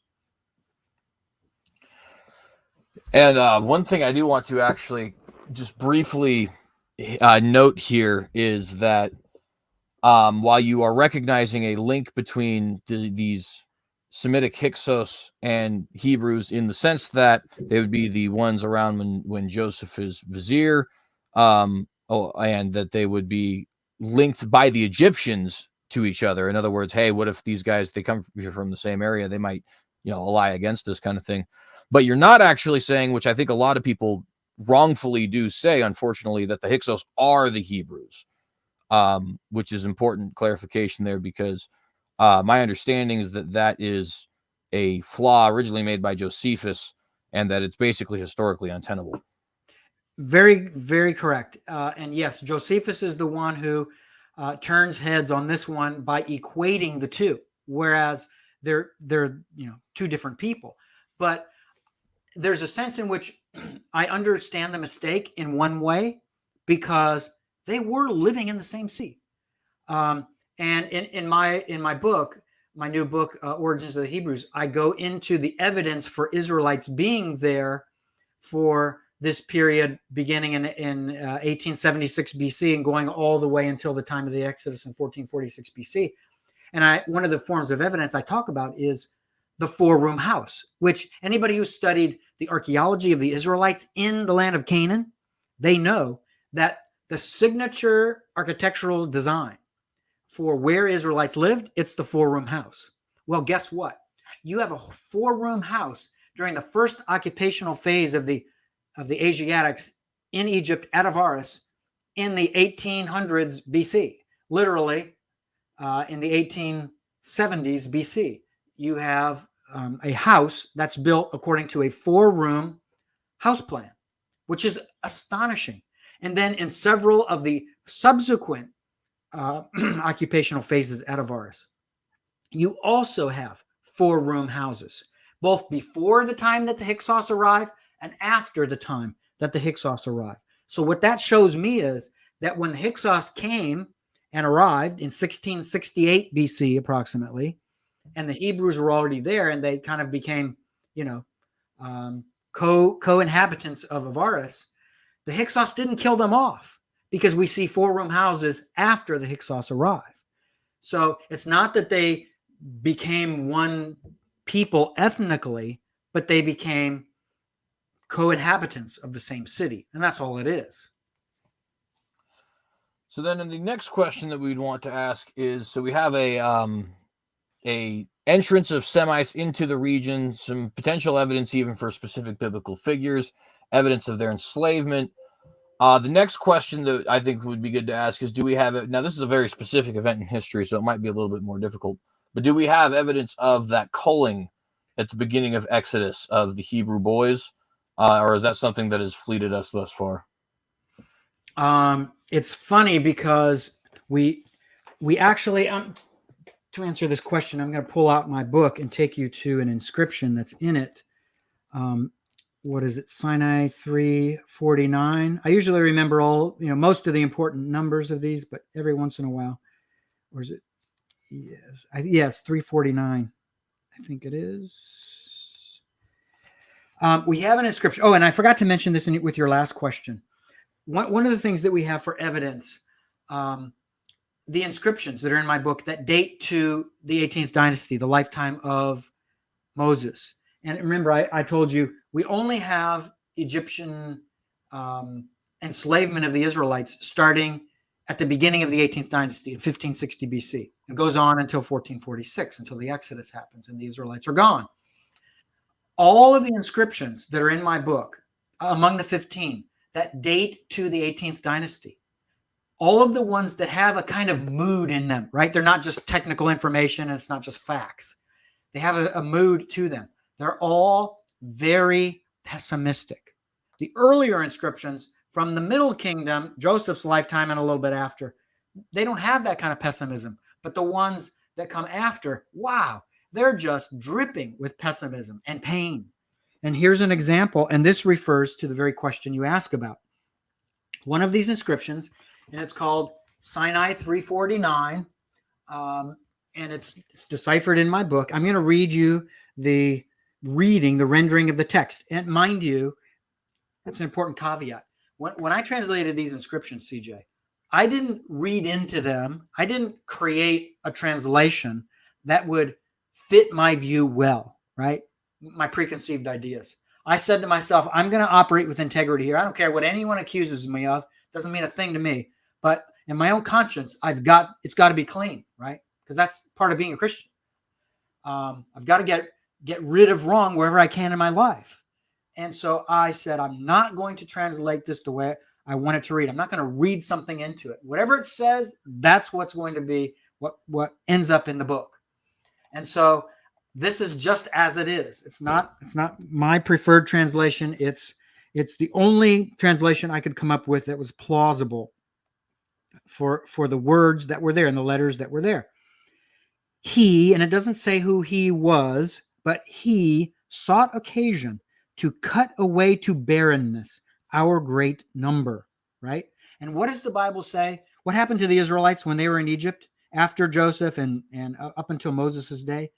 They increased in number over and over, right? It says this time and time again. He sought occasion to cut away to barrenness our great number, our swelling without measure. Right? That's exactly like the biblical account. They yearned for Hathor, they meaning the Israelites of that time. Hathor is the name of a pagan Egyptian goddess. It's the goddess that's known in later Israelite history in Canaan as Asherah, the female Baal, right? In fact, in Semitic and in Hebrew here, it actually reads technically Baalat, the she Baal. They yearned for her, for Hathor, but the quiver of our brothers, and remember, in the Bible, a quiver connects us to the ability of a woman or a people to produce a lot of offspring, right? To have a lot of sons. They yearned for Hathor, but the quiver of our brothers was thoroughly despised. So he, once again, this he person who's unnamed, he performed terror against their quiver and brought about a cry of wailing. Wow. Did you catch the end there? What did he do at the end of the day here? He performed terror against their quiver, the quiver of our predecessors by a couple of generations. How did he perform terror? He brought about a cry of wailing. Well, the Bible describes this very vividly, how the male Hebrew children were thrown into the Nile River to die, a terrible death. And that's what he did. He sought occasion to cut away our barrenness, cut away to barrenness our great number, our swelling without measure. So how did he do that? He used a physical means of reducing our number by creating terror. So it doesn't say he in this text that he threw the children into the Nile River. The Bible makes that clear, but it's a description that's of the exact same ilk, if you will, of what we read about in the Bible. So Sinai 3:49, I think, gives us very vivid, very powerful, very daunting evidence of this death of Moses' contemporaries, all of the Hebrew boys that were just dumped into the Nile River and left to die. And so Moses was spared, but the rest of them were killed. Another piece of evidence that would be from the same time that would be very interesting for us to have found, if we have, is do we have good evidence of the actual construction of the cities which the Bible names as Pi-Ramses and Pithom? In other words, do we know what these cities are, number one, and number two, that there were slaves building it, and then lastly, number three, that those slaves were Semitic or even potentially as specific as Hebrew? Well, certainly we know of biblical Ramses, that's Avaris. There are debates as to Pithom. We may be right, we may be wrong about most of the generally accepted associations with that, but certainly Avaris we know for sure. And with that, we do have evidence of the kinds of things that we read about of the building of cities. And I discuss these in relation to every one of the occupational phases of the Asiatics at Avaris after the arrival, or beginning with the arrival of Ahmose, the last king of the 17th dynasty, first king of the 18th dynasty, the one who did not know of Joseph. So I document all this in my book and I describe it.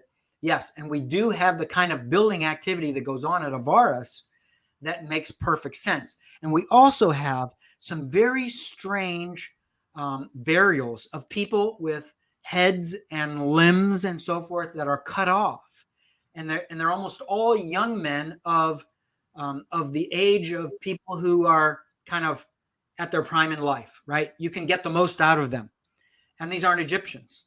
And they're buried in ways that are haphazard, and that they go against all burial norms, all customs of Egyptian burial. So these people, whoever they were, who were being buried, and they apparently weren't Egyptians, and who were having their limbs cut off, their heads cut off, they were being mistreated, clearly. They were being hurt and treated brutally with, again, the inclusion of body parts that were literally cut off and then thrown into these graves. So you have that kind of evidence. You have the evidence of buildings that were being built, and then kind of as the cherry on top of the cake, you have the construction of 3 palaces in the time period of the first half of the 15th century BC. So after 1600 BC, you have the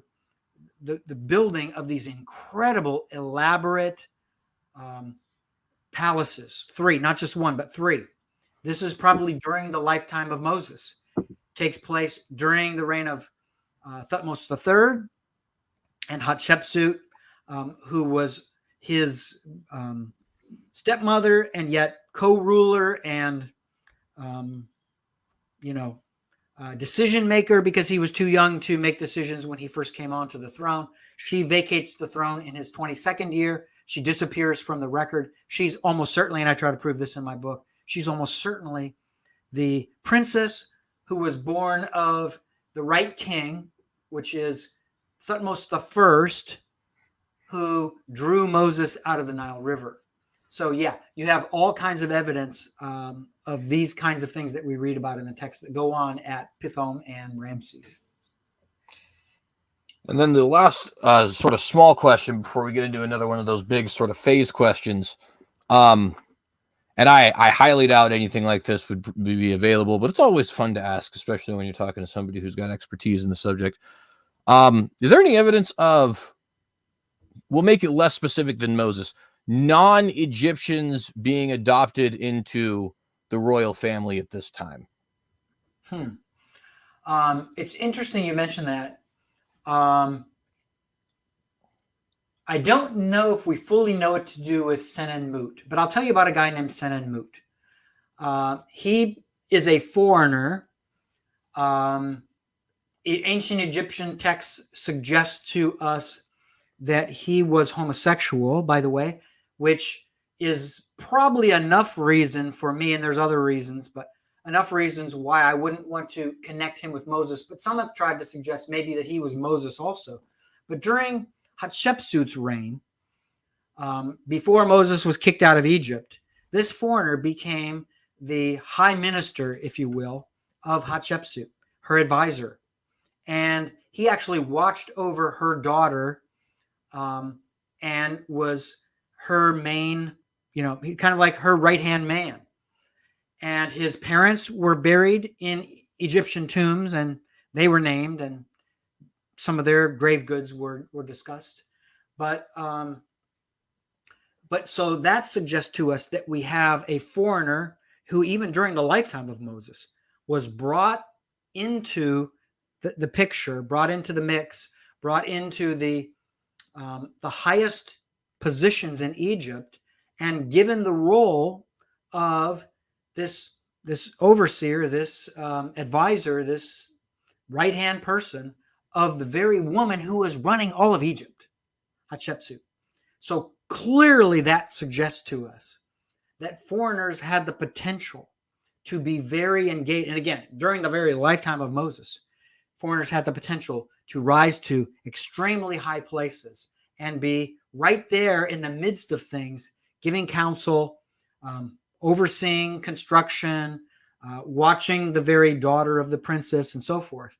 So that suggests to us we have all kinds of precedent for Moses rising up and being a prince in the household of the king himself. Yeah, and the reason I think that's an important question too is because I think a lot of, especially non-believers, do kind of wonder, Egypt is a very, we could say, ethnocentric, to be nice about it, society at certain points in time. And so a lot of people would just kind of wonder, how would you get, a foreigner adopted into the family there? And so just that existing as a potential precedent, I think, is very valuable for us. Mm-hmm. So my next question here on the list is, I am curious, do we have evidence of, and this is something you've hinted to already, but it is something that I think we could definitely get more into. Have you found, or anybody else found, any sort of evidence of these plagues that were said to have come across Egypt, and this whole period of what should be complete and total upheaval, right? The most powerful nation in the world at this point is having incredible amounts of death and despair and destruction, enough that it should be possible that we should be able to find some of that. Have we found any of that? Yeah, and again, I would say that the only evidence I know of, and I've heard anyone else, I haven't really heard of anyone else who's made the connection I have, but with these animal bodies, the dog, cattle, sheep, and goats that were found at Avaris, the site of Jacob's family, at the right time, the reign of Amenhotep II, the Exodus pharaoh. You find the bodies of these animals in mass graves the sheep and goats being in their first year of age, being found with humane deaths, like blows to the back of the head. This kind of evidence for me is strong enough to connect us to one of the 10 plagues. But I don't really know of any evidence of the other 9 plagues that we have. And that would be hard to kind of corroborate. As an archaeologist, it's hard enough to find, for example, we can't find, I don't think, any evidence of the actual movement of the Exodus itself. Why? You're trying to track down nomads. How in the world are you going to track down the movement of nomadic people for a short period of time, constantly on the move, and not really setting up cities, not setting up architectural structure, not building temples, etc. They're just living in tents. They're leaving the town and going to the next oasis and propping up their tents there. So I don't expect that we can find, logically speaking, too much evidence, physical evidence of the other 10 plagues. But for my money, the 10th plague, finding evidence of that, the right time, the right kind of evidence, that's pretty overpowering. That's pretty monumental as it is. But we have other evidence that all of this took place at this time. And as you mentioned, Egypt is one of the 2 superpowers in the ancient world at the time when the Exodus happens. The other is Mitanni. Up until this time, Egypt was the greater of the 2. Egypt never offered their daughters in marriage, which is a concession made by what's known as the weaker of the 2 parties, the one that's seeking the political marriage. Egypt refused to even accept any political marriages. It's not until the reign of Amenhotep II or his successor, Thutmose IV, that we have the beginning of political marriages between Egypt and Mitanni and later the Hittites. There's no reason to acquiesce to the request made by another superpower for a political marriage if you are the big boy on the block, and that's what Egypt was. So even in the first Asiatic campaign of Amenhotep II, you have signs that Egypt was more powerful. And they even captured an envoy carrying a message from the Mitannian king. So again, it's like the U.S. and USSR during the period of the Cold War. And if you will, I don't know, associate as you will, but let's say Egypt is the U.S. and Mitanni is the USSR. So the U.S. finds an envoy of USSR, and what do they do with him? They squeeze what they can out of him, and they take his information and make their decisions in light of it, right? They use it as intelligence and act accordingly. So that's what the Egyptians did, and they attacked all the way to the buffer zone, the border of Mitanni, with their attack. But with the second Asiatic campaign of Amenhotep II, which occurred in November of the same year as the Exodus, which occurs in April, so that military campaign of the Egyptians doesn't go all the way up to into the buffer zone territory, into the border of Mitanni, but instead it falls way short. It only goes into the southern Levant, into the area of Canaan that we know today as Israel, and it was a glorified slave raid, and they took 100,000 slaves as captive. And among the 100,000 slaves that they took captive, and by the way, this kind of capturing of prisoners at this number is unprecedented. If you add up all the other campaigns that mention a certain specific number of slaves during the reign of Thutmose III, and add that to the captured slaves of the first Asiatic campaign of Amenhotep II, you add those together, it's 46 times less than the number of slaves captured by Egypt on this second Asiatic campaign that took place in November of the year after the Exodus. And among those 100,000 slaves, and of course I'm rounding with that number, 100,000, you have 3,600 Apiru, which is the Egyptian name for Habiru. Habiru is the Akkadian equivalent of the word we know in English as Hebrews. These are 3,600 Hebrews. The first time ever in Egypt's record that they have conquered, they have taken captives Hebrew slaves. And this is affirmed or confirmed by a more recent reporting in 2010. There's an article published by Peter van der Veen, a number of other scholars, including Manfred Gehrke. And Manfred Gehrke is an epigrapher, and he suggested that this Berlin pedestal inscription that they were reporting in their article, which they found hidden away in the Berlin Museum, and they were reporting it. It mentioned Israelite slaves in the form of a picture and a cartouche depicting and describing these Israelites who were conquered. And Manfred Gehrke compared the style and the orthography, the spelling of that inscription to all the other contemporary inscriptions and said it matches with the reign of Amenhotep II. And he had no idea of my research and how I've connected Amenhotep II with the Exodus Pharaoh. So that's corroborative evidence that shows us that Israelites were captured during the reign of Amenhotep II, and they're described in a huge inscription called a stela, called the Memphis Stela. They're described as being Apiru or Habiru or Hebrews, 3,600 in number. So they were captured by the Egyptians, suggesting to us that some number of the Israelites during a quiet period in biblical history, when Moses is not writing about things going on among Moses and the Egyptians, but in that quiet period, at least 3,600 people who were rebellious said, we're not waiting 40 years or wandering in the desert for 40 years. They went up into Canaan, settled down, and shortly afterward, in November of that same year, the king took this army up there, found them among these other peoples who were occupying or living in Canaan, and he grabbed them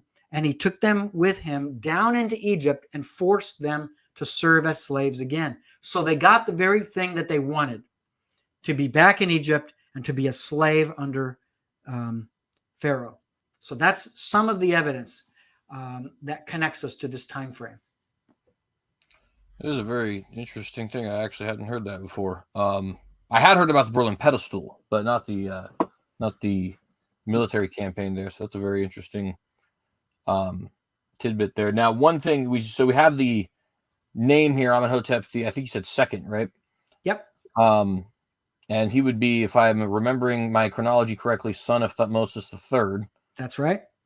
And so, and I think he's the father of Akhenaten as well, right? No, Akhenaten's a little bit later. A little bit later? Okay. Yeah. So one piece that would be very interesting, I think, to a lot of people is, actually there's two that I think I'd want to go for some specificity. So obviously you can't find physical evidence of miraculous events, right? But you could potentially find physical evidence of like a battle, which for all intents and purposes, the destruction of the chariot army in the Red Sea would be. Is there evidence of a destructive military campaign around 1446 area that specifically had some destruction to maybe a royal entourage or a specifically chariot army or something that would be analogous to what we see in the book of Exodus? I'm not familiar with any, especially right in this time period of the middle of the 15th century BC.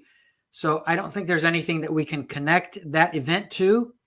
Certainly, there are lots of sensationalists out there who are taking a great story with incredible events and trying to connect it to physical evidence, and to one extent or another, maybe monetizing it. But at the end of the day, all those ideas out there about connecting certain features underwater in parts of whether it's the Red Sea or other bodies of water, and connecting that to the chariot wheels of the chariots. Boy, oh boy, that is just disastrous. And there's no credibility at all to any of it that has come to light so far. There are lots of qualifications that you'd have to have. There are lots of things that would have to happen to make you certain that these are the things that they're claiming to be. None of them are being brought back and studied in laboratories and metallurgical studies being done to first to confirm that's a metal chariot wheel, and secondly, to be able to find where the metal came from and maybe therefore help us to know what era it dates to and what period of time in Egypt's history and so forth. So there really isn't that kind of evidence that's out there. We would love to have it. I'd love to have it.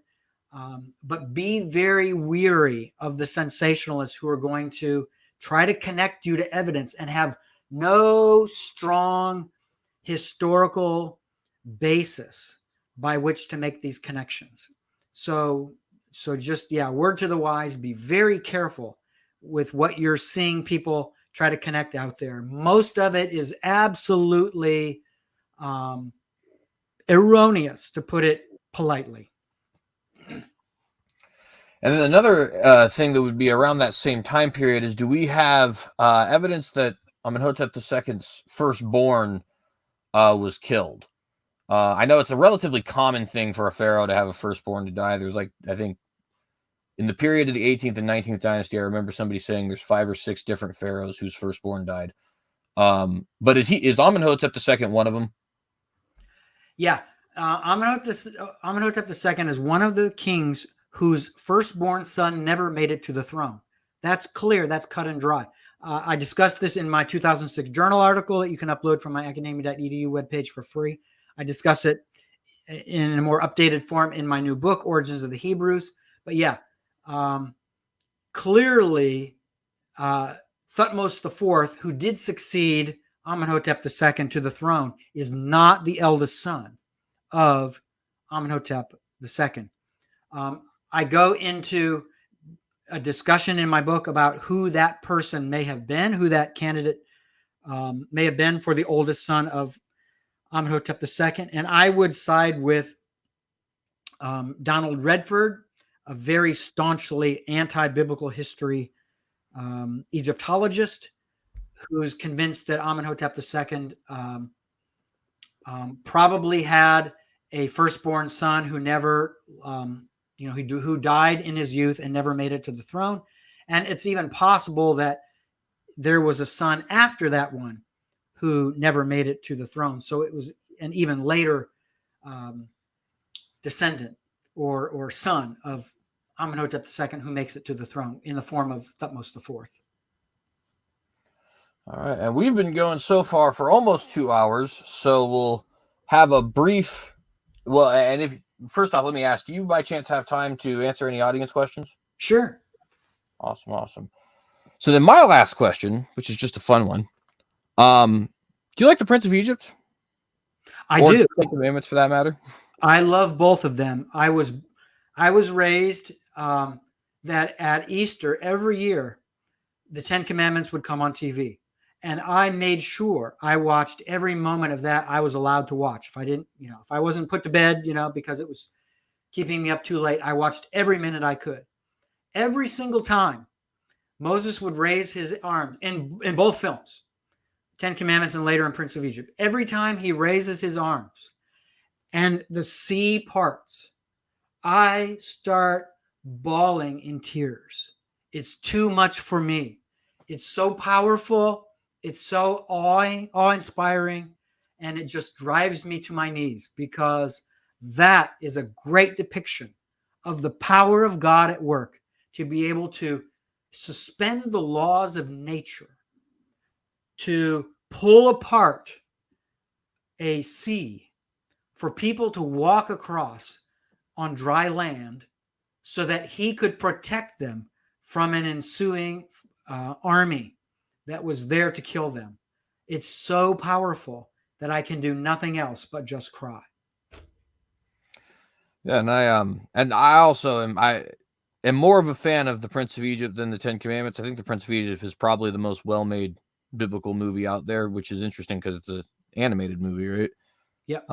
But I've also loved it very much, and even though I completely reject the idea that Ramesses was the pharaoh of the Exodus, I think that it's just it's good storytelling for sure, and the story itself is good, right? So of course it is, but they do a very good job, and Charlton Heston's also one of my favorite old actors. So and the death angel scene in Prince of Egypt is just out of this world, and yeah, that's the benefit of animation. You can show such potential events that happen that are, again, that suspend the laws of nature, that depict this kind of thing and give you the sense of the enormity of the moment and the tension and the emotions and the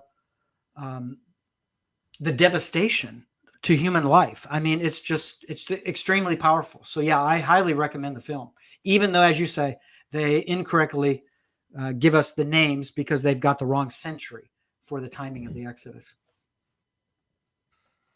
All right. So some of the questions we have here, and I appreciate all the evidence you've laid out here for us. I think this has been a very excellent episode, and I've definitely learned more than a few things. So I greatly appreciate your time here. Mm-hmm. So first one we have is from Mecha Tanky Stalinist, who asks, how come Douglas Petrovich doesn't accept Kenneth Kitchen's Exodus view? And this was reiterated. Why do we have certain folks like Kitchen, like Dr. Falk, many others who do take a strong late date view and don't seem to be doing so from a necessarily secular perspective? You have any comment on that? Yeah. And the first thing I'd say is a number of things I've said so far would give you reasons why I reject the late Exodus view. There are even more reasons that are recorded in my book and in some of my writings that are published that you can read about. So there's lots of evidence that I've put out there. At the end of the day, though, and this goes back a little bit to reiterate to something I talked about earlier, on a foundational level, it all starts with chronology. You've got to get biblical chronology right. And when you get it right, and there are textual variants in the two most important chronological verses in the Hebrew Bible that give us dates for both the Exodus and the beginning of the sojourn in Egypt. So that's 1 Kings 6:1 and Exodus 12:40 and 41. There are textual variants, meaning that the ancient manuscripts themselves disagree with one another, and we've got to figure out which one was right. Well, it just so happens that I wrote my Master of Theology thesis on the topic of what's called lower textual criticism, reestablishing when you have disagreements among ancient witnesses, which is the original text and which are the spurious ones that developed later, right? So that's an area that's very, very knowledgeable to me. It's very, that I have a very strong grasp of. And after having studied the textual variants in both those verses, it's clear that we can be sure about which was the original reading. And that's important. Not with every variant can we be sure. Sometimes we're left with levels of certainty. We can be 51% sure. We can be 92% sure. We can be 81% sure. We try to quantify that as much as possible. But with these two variants, we can be 100% sure in my own view and in my own conclusion after working out the textual variants. So that being the case, we've got the right dates. It's got to be 1446 BC. Well, something happened in the 20th century. And let me tell you this. For those who were born and raised in this century or near the end of last century, you maybe can't appreciate this. But in most of the 20th century, the common view among Christians, among biblical scholars who had a view on when the Exodus happened, the majority view was that it happened in the middle of the 15th century BC. That was the majority view. That was the accepted view.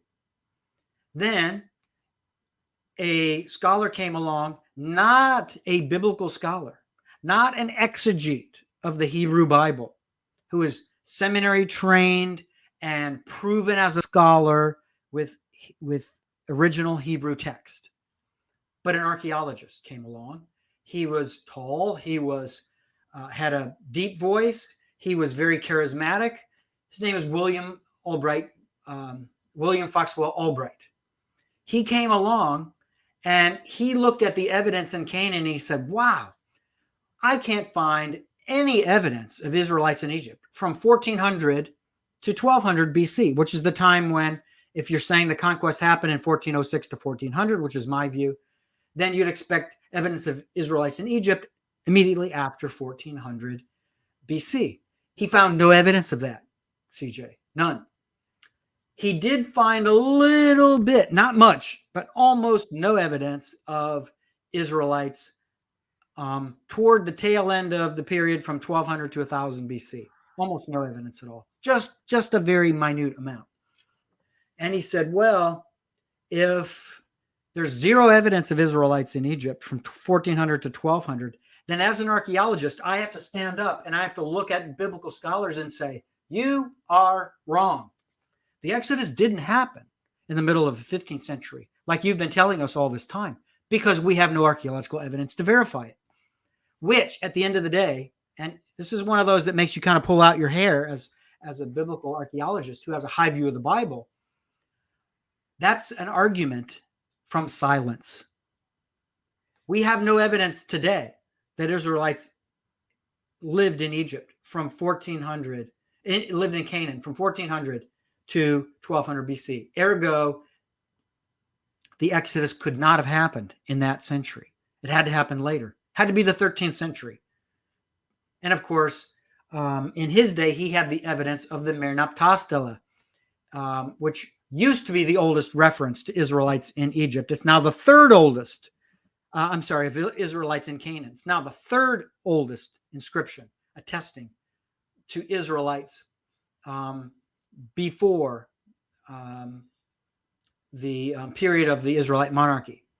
So with that evidence, now all of a sudden, the scholarly world and Christian scholars in particular, who didn't have a background in archaeology, they looked at each other and looked at themselves and they said, wow, how do we argue with Albright? How do we oppose this? I mean, we're not archaeologists. We can't show evidence. And he's arguing from the platform of the evidence that does exist, that it suggests to us maybe there is no realism to Israelites having made performed the conquest by 1400 BC. So that being the case, all of a sudden, Christian scholars, one at a time, and Christian pastors even, were caving in and acquiescing to the late Exodus view. And next thing you know, it becomes the majority view. And nowadays, late Exodus advocates won't even invite early Exodus advocates to conferences to speak alongside of them. Fellow Christians with a high view of the Bible, they will not invite us. We are blacklisted. We are mistreated. Our journal articles that we submit for publication, they make sure that we don't get published in journals. And I can name names of people who practice this wicked atrocity. Can you believe that? How do we argue? How do we keep our view before the people? How do we keep people sticking with our view? Easy. We stop the other view from making it into print. Well, guess what? I've got news for you. God is bigger than your ability to keep us quiet, because time and truth go hand in hand, and eventually the truth will rise to the top. So to late Exodus advocates trying to shut us up, shame on you. Shame on you. You need to practice what we practice, which is let's give every view the light of day, so that the merits of the view itself can be studied, analyzed, and judged for their merits. And let people determine for themselves what that evidence leads them to. And let me finish that question by noting something. We now have other forms of evidence of Israelites in Egypt after 1400 BC, long before the 13th century BC. One of those, I recently published an article about the Lachish milk bowl ostracon. You can download it and read it from my academia.edu webpage. That is an inscription from the site of Lachish, and the inscription dates archaeologically. It's very datable. It's not out of context. It's in situ. It's in its original archaeological, historical context. That inscription is written in Hebrew, the same Hebrew that's described in great detail in my book, The World's Oldest Alphabet. That inscription describes, or basically offers, the business card of a Hebrew who was part of the destruction of the city of Lachish during the destruction under Joshua that takes place in 1400 BC. And it gives us his title. He gives his title, which is servant in charge of honey. Servant in charge of honey. So his role was to be the distributor of honey to the conscripts in the Hebrew war machine who were killing people city by city as they would go throughout and slaughter the men, women, and children and animals in the cities as God instructed them to do, city by city. Well, one of the cities they went to, according to Joshua 10, is Lachish. They killed off everyone in the city. And this inscription was found right inside the city wall, right inside the area where there was a breach in the wall by an attacking people. And that occupational phase dates to the near the very end of the 15th century BC, exactly when biblical history and biblical chronology would say the conquest took place, 1406 to 1400. And it was found amidst burned material, demonstrating a destruction taking place right there. And the city wall there, that city wall was never repaired. There was an occupational phase for a very short time at the very end of what's called Late Bronze Age 1. This is all Late Bronze Age 1B. And that city wall was never used again. So somebody penetrated through the city wall right at the time that the Bible says the Israelites were there. And there we have this inscription. In fact, it's actually on my wall behind me, right there. That's the inscription. That's the Lachish milk bowl ostracon. And it's written in Hebrew. It talks about how this man is the servant over or in charge of honey. So what he would do is when the Israelites went into cities, they would they would kill people off, but then they would confiscate their goods. They were allowed to keep the goods from every city where they killed off the people, except the first city, which is Jericho. That was holy unto the Lord. So they couldn't take objects from there.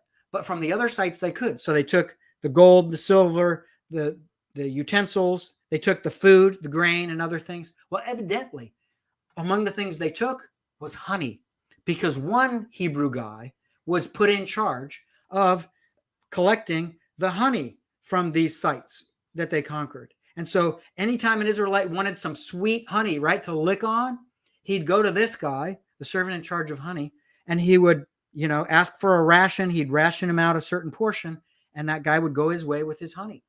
So this guy, he was in charge of collecting all of that honey. And as he was leaving the site, the city, after they killed off everyone, right, there was a little burning that took place in the area where they had breaches in the wall, and it had burned down, and the ashes were there. And as he was probably walking out of the city, whether accidentally or purposefully, he left behind his credit card, his business card, if you will.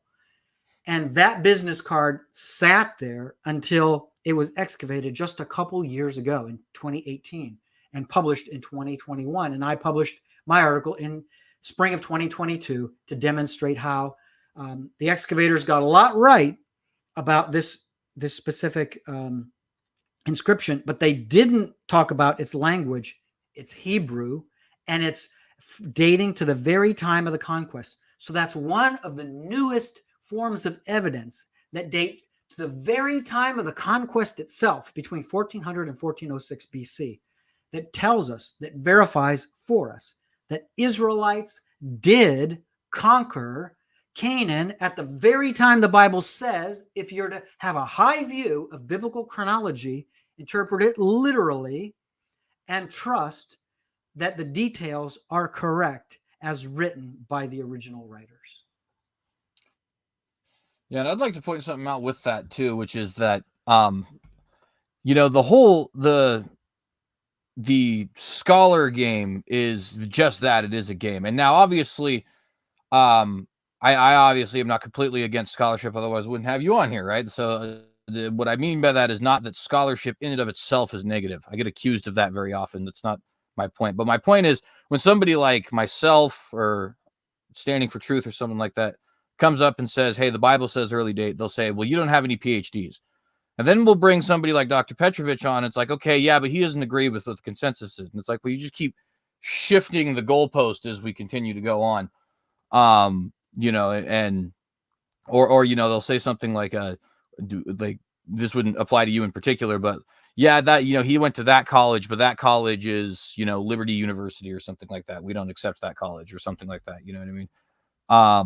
Right. And the point is just to say that these tactics that they use to try and make the early dates seem untenable, they're very common, and they honestly demonstrate what I see as a sort of soft idolatry of what the scholars have to say. And by scholars, I mean the consensus of secular scholars. I even actually have a little term for it. I call it the Fuddite cult. It's kind of just a PhD FUD. But nonetheless, it's one of those things where I think we would be wise to realize that the academic world, not meaning all academics, but meaning the consensus of the academic world, is against us as believers, and just in a sense kind of accept it, not in the sense that we're not going to fight back, but in the sense that it's like, okay, when somebody says, well, all the scholars say, it's like, well, yeah, all the scholars said that King David didn't exist like 50 years ago. And then we found out that he did. Shocker, right? But nonetheless, I appreciate your response there, because it's something that I think is dealt with constantly by those who want to try and take the Bible in any way seriously. You're right. And it's a shame that this does exist. This is a disingenuous form of scholarship. And it brings grief to me, and it brings shame on our field at the end of the day, because we're using these kinds of practices to prohibit or inhibit actual scholarly discourse, and actually with integrity being able to put all the evidence out there and examining it all and letting people come to their own conclusions. We're not giving them that. And like you said, it's a very apt analogy. They are moving the goalposts so they can make sure that the field goal that we kick, it's not going to go through the uprights, right? And that is just such a waste. And it makes no sense at all. There's a sense in which I understand it. I can't accept it, but I understand it happening from liberal scholars who have no connection to Christianity whatsoever. But to the ones who say they're committed to the same gospel I am and the same truthfulness of the Word of God that I am, I'm shocked that they would have such a low form of practice that they would not give another view a chance, and that they would not look at their own view and put it on trial. I mean, goodness gracious. Should we go through life as Christians and not put our views on trial? Should we walk through life and say, every view I have as I have it right now, I have to keep my current view, or, I have no credibility? No. I mean, I want to be open to learning something new all the time. And even if that contradicts a former view, I want to be able to say, you know what? I was wrong.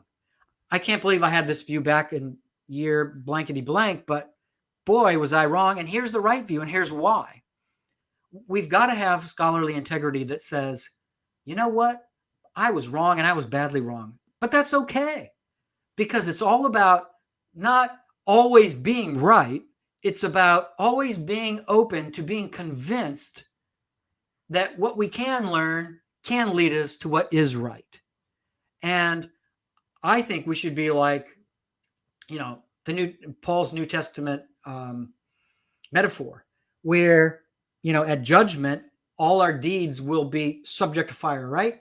And there are certain ones that will stay, that will remain, like silver and gold. If you were to apply a fire, right? You throw a bunch of things in a fire and you light it up, and there's hay there are flammable things. All those things that are flammable burn away. But in that fire, with its intensity level, the silver is going to stay, the gold's going to stay, the other precious metals, they'll stay. And we need to do that with our views. We need to put them on the altar and say, okay, God, light it up, light that baby up, put fire on that altar. I only want to keep what's truly silver and gold and precious metals. And if I have views that are wrong, help me to be humble enough to say, I was dead wrong. But scholars should be leading the way to say, we were wrong when we thought that. And yet, so few scholars are willing to do that and say, we were wrong, we accept a new view, and here's why we embrace the new view. Yeah, absolutely. A lot more commenting I could have, but I want to get to the questions here just so I don't take up too much of your time. But I'm completely in agreement there. And I think it's a travesty that there's so many who would actually seemingly disagree with that. But nonetheless, David, I think it's Gadboy. Gadbois, maybe. Tell me how to pronounce your last name, David. I don't want to butcher it. I'm sorry. But he asks, how would you respond to, if you're aware of it, Dr. Falk's criticism of a 15th century abandonment at Avaris? Basically, the suggestion there being that it was abandoned closer to the Ramesside period, specifically later in his reign. Yeah, and I would refer you to my 2013 article in JAEI on the abandonment of Avaris. Manfred Bietak, the chief excavator there, he doesn't even date it to the time of the Ramessides. He says that the abandonment of the site has to be in the 18th dynasty, right? In the Ramessides, that's the 19th dynasty. So even though I don't precisely agree with Bietak on the abandonment of the site, he at least dates it to the 18th dynasty. And there are times that he even says that it was after Amenhotep II, right? So I say that it happened during Amenhotep II's reign. Bietak kind of varies in his view on that in the literature as to whether it was during or after the reign of Amenhotep II. But he seems to imply that it's a short time after that it happens. So there's no evidence at all at the site that can connect the abandonment to the Ramesside period. I mean, there's none whatsoever. So, you can look at the evidence in the palatial district. You can look at pottery evidence. There's no form of evidence at all that's there that takes you to the Ramesside period. So, for this abandonment, you can refer to my 2013 journal article. That's again on my academia.edu webpage for more details about that. I go into great detail, and I don't mention anything about the Bible because I wanted to make sure that it was printed by this Egyptological journal. Otherwise, if I had brought in biblical references, it may have been thrown out. So it made it. It was published. It went through peer review. It got the green light, and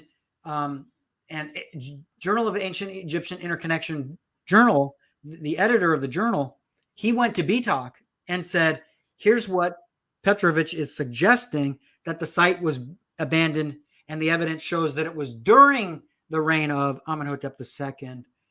We're going to give you the airspace to write a rebuttal article to refute that and to challenge it if you think it's wrong. Well, Manfred Bietak, again, the chief excavator there for over 4 decades, he never was able to put together an article to refute my position. David Falk has not refuted my position. So at the end of the day, hey, I published. I did the research. I did the hard work. I put it in print. Refute my article. It's there, and nobody has. So until they do, I have, very little to say. The evidence is there. Thank you very much for that. And well, I don't want to start a fight, but suffice it to say, I have a little bit of experience with that as well. Not quite the same because I'm not a scholar, but yeah. Those who know. Brother Timothy asks, is there any new evidence of Sesostris, I think is how you say this, the third? Sesostris, thank you. Mm-hmm. And his connection to Joseph. Oh, yeah. A ton. I talked about a little bit of this earlier in the interview. I'll maybe add an element that I didn't include. One of the other names of Joseph is Horus is at the forefront. Okay, Horus is at the forefront. Horus is the name of the king of the gods after Osiris's death, and the baton goes to his son Horus. So when you have a Horus name of an Egyptian king, that's his throne name, right? So Horus is connected, the god Horus is often connected in Egypt to kingship. So with that, it's connected to the pantheon of the Egyptian gods because he is sovereign over all of the other gods. So he is king of the gods. That's one of his main attributes. So the idea with this name of Joseph, Horus is at the forefront, is the king of the gods is at the forefront. Hor Emchat is what it is in Egyptian. So what's the significance of that? Well, think of the moment in Joseph's life when he stood before the king. He had just come out of jail. He was there for a couple of years. He was dirty. He was, stinky, long hair, probably long beard, unkempt and undesirable. They bathed him. They probably bathed him several times. They cleaned him all up. They gave him probably new clothes to wear. They shaved him and they propped him up in front of the king. And the first thing Joseph said before any of the unveiling of these two dreams that the king had, that Joseph was there to interpret, and he knew he was there to interpret the dreams. Before anything came out from the king's mouth, Joseph said this to him. This is my literal translation from Hebrew. It is beyond me. It is beyond me. God will give the king a favorable answer. It is beyond me. God will give the king a favorable answer. So think about the logic of this. Joseph knew that he was about to hear the two dreams from the king. And he knew that God was going to give him the ability to translate these dreams. And he knew that he was going to interpret the dreams for the king and give him the meaning and tell him what to do.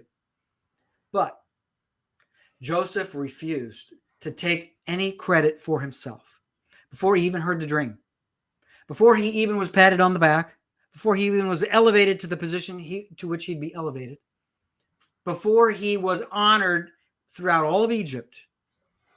Joseph said, no credit will go to me because it is beyond me to interpret this dream for the king. But God can interpret the dream for the king. What did Joseph do at this moment? Joseph put God before himself. Joseph put the king of the gods at the forefront. Isn't that amazing?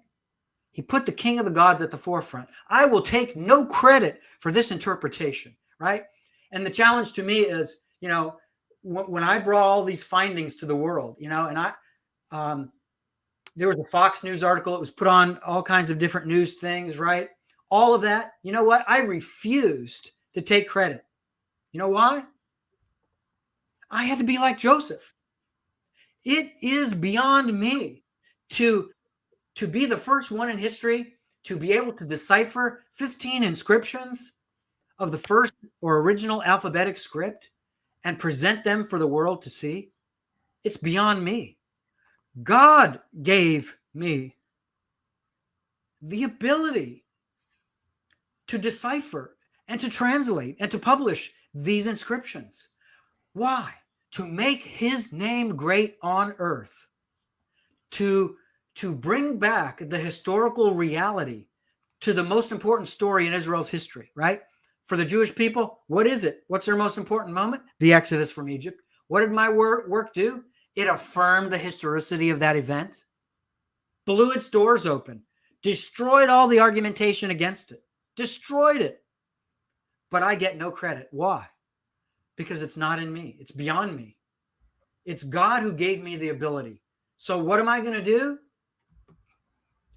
Buddy, you better believe I'm going to put God first, just like Joseph did. That's what he did. He put God at the forefront. Remember, in the ancient world, you get your names not at birth, but when something distinguishes you. The Egyptians looked around. They heard what Joseph was saying. And you know what they realized? Wow, this guy puts the king of the gods at the forefront. What should we call him? How about he who puts the king of the gods at the forefront? Let's do it. Let's call him that. So that's his name. The one who puts the king of the gods at the forefront. That's Joseph. That's the name. And what later happened in Egypt, to kind of finish the story, the Egyptians conflated the two names that were found early in Joseph's position in Egypt, where he was son of the God who provides for Egypt through the life-giving waters of the Nile, and he was the king, the king of the gods, he who puts the king of the gods at the forefront. So those two were conflated into one name, which is the God who provides for Egypt through the life-giving waters of the Nile is at the forefront.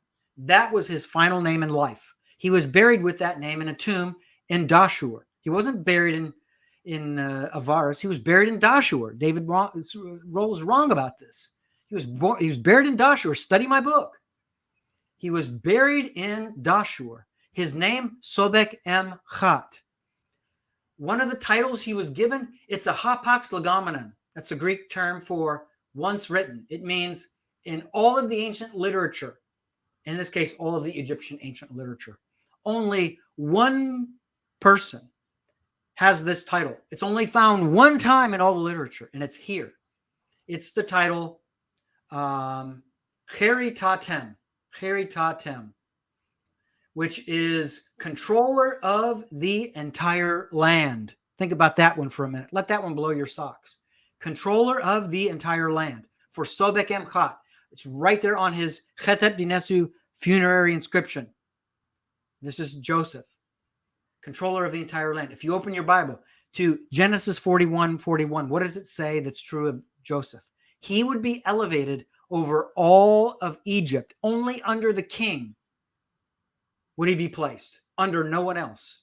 But he was controller of the entire land of Egypt. And that's exactly what this inscription gives him as a title. And nobody before him, nobody after him has this name, controller of the entire land. This is so obscure. The world's foremost authority on ancient Egyptian titles of the Middle Kingdom said, this can't be correct, it can't be true, it can't be real.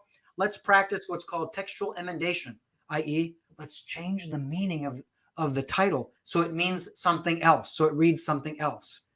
Wrong, wrong, wrong, wrong, wrong. Let it say what it says. Let it blow your mind and figure it out for yourself why this guy among all other people is given this position.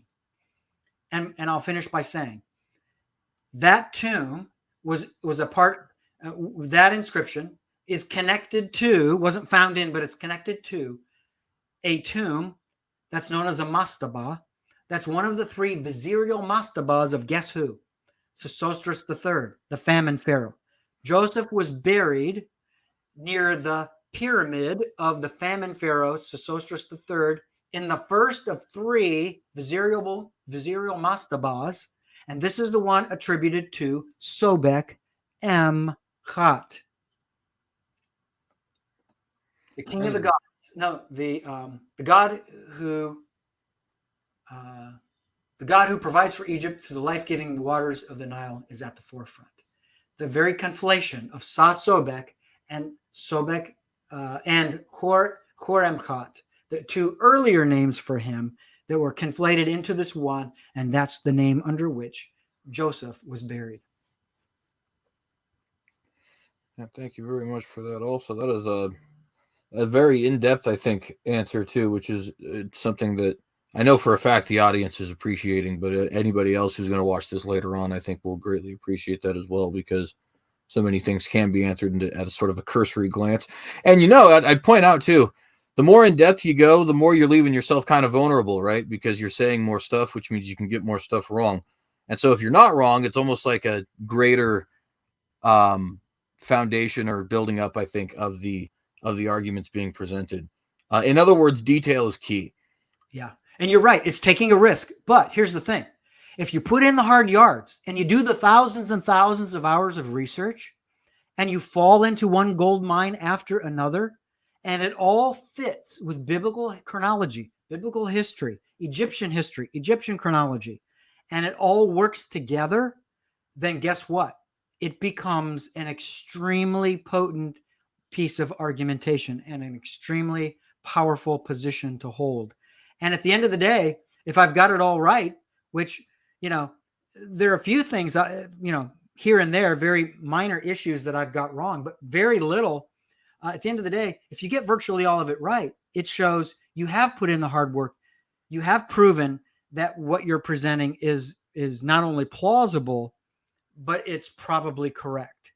And at the end of the day, that's what you want to present, as much as humanly possible of the evidence that can persuade people as much as humanly possible who are truly objective enough to weigh out all the options and not just sit on one side of a fence because it's the comfortable side to sit on, but put all the views out there on trial and let the fire come onto the altar and burn it all up and see what remains.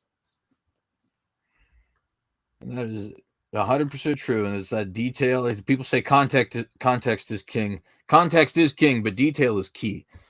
Yep. Let's see. You got another question here from Brother Timothy, who asked, do you have any comments on the Proto-Hebrew curse tablet recently found by Dr. Scott Stripling? Yes. And I'll even add another comment about a more recent inscription that was put into the public eye, let's say, which is a Jerusalem inscription, which both of these two inscriptions are definitely written in Hebrew. No doubt about it. They're written in Hebrew. The Mount Ebal inscription, they're both cursed inscriptions, by the way. The Mount Ebal inscription mentions the covenant name of God, Yahweh. And that makes perfect sense when you have an early Exodus view. It makes no sense with the late Exodus view. This destroys your view. So you've got to try to discredit the inscription any way you can. And that's what the late Exodus guys are going to do. They'll try everything under the sun to try to discredit it. But, wisdom's vindicated by her ways. Put their arguments on trial and see how much weight they really carry. Then the New Jerusalem inscription, it mentions a certain technical term that's found in the Hebrew Bible, and it mentions the governor of the city, right, or the ruler of the city, however you want to term it, translated into English. And there's an article in that term, right, for the governor of the city, meaning the governor of the city of Jerusalem.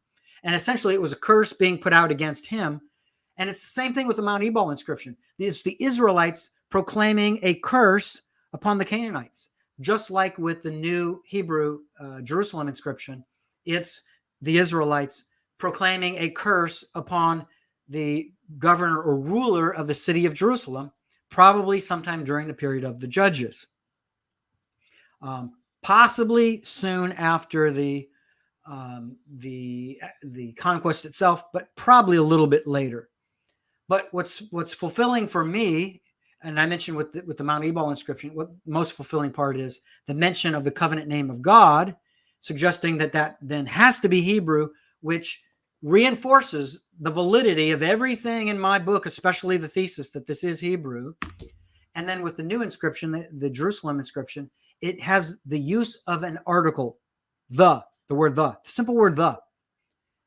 In previously discussed, agreed upon by all as being Hebrew inscriptions of later times, such as 1000 BC, 900 BC, 800 BC, 700 BC, etc., you have no uses of the Hebrew article that have been found. None. So scholars have said, aha, Petrovich's book has to be wrong because there weren't articles in use in Hebrew even later in time, just after 1000 BC. So he's wrong. Well, guess what? The new Jerusalem inscription that mentions the governor of the city, guess what it has? It has the Hebrew article the in it. And it's a Hebrew inscription with a curse against the ruler of Jerusalem.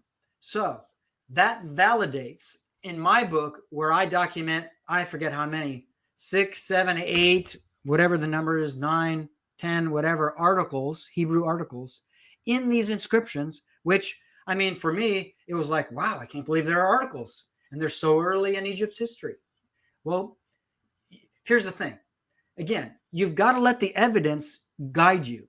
The evidence has to change the goalposts in a good sense. Or in this case, it has to change the yard markers or the sideline markers because it's changing the rules. You're finding evidence that's firsthand evidence that must redefine your previously conceived idea that you can't do this. No.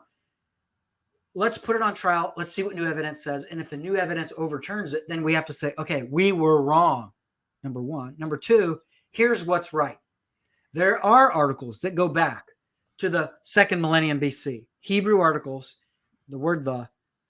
It's here in this Jerusalem inscription. And now that gives validation that maybe Petrovich isn't quite as stupid as we've all said he is to begin with. Maybe he's got this thing right. And there are articles in these early Hebrew inscriptions. So that's the validation for me that comes with these two new inscriptions. Yeah, I'm sure for a scholarly person, that's got to be a very cool thing to see when you've had theories and then there's actually a, hey, well, you know, this is like actual evidence of this theory. It almost makes me wonder, you know, there's a famous story. I don't know if it's actually true or not, but it is relatively popular. The guy who discovered gorillas, he goes down to, because everybody's talking about these kind of Sasquatch-like figures in the Congo, and he's like, this is ridiculous.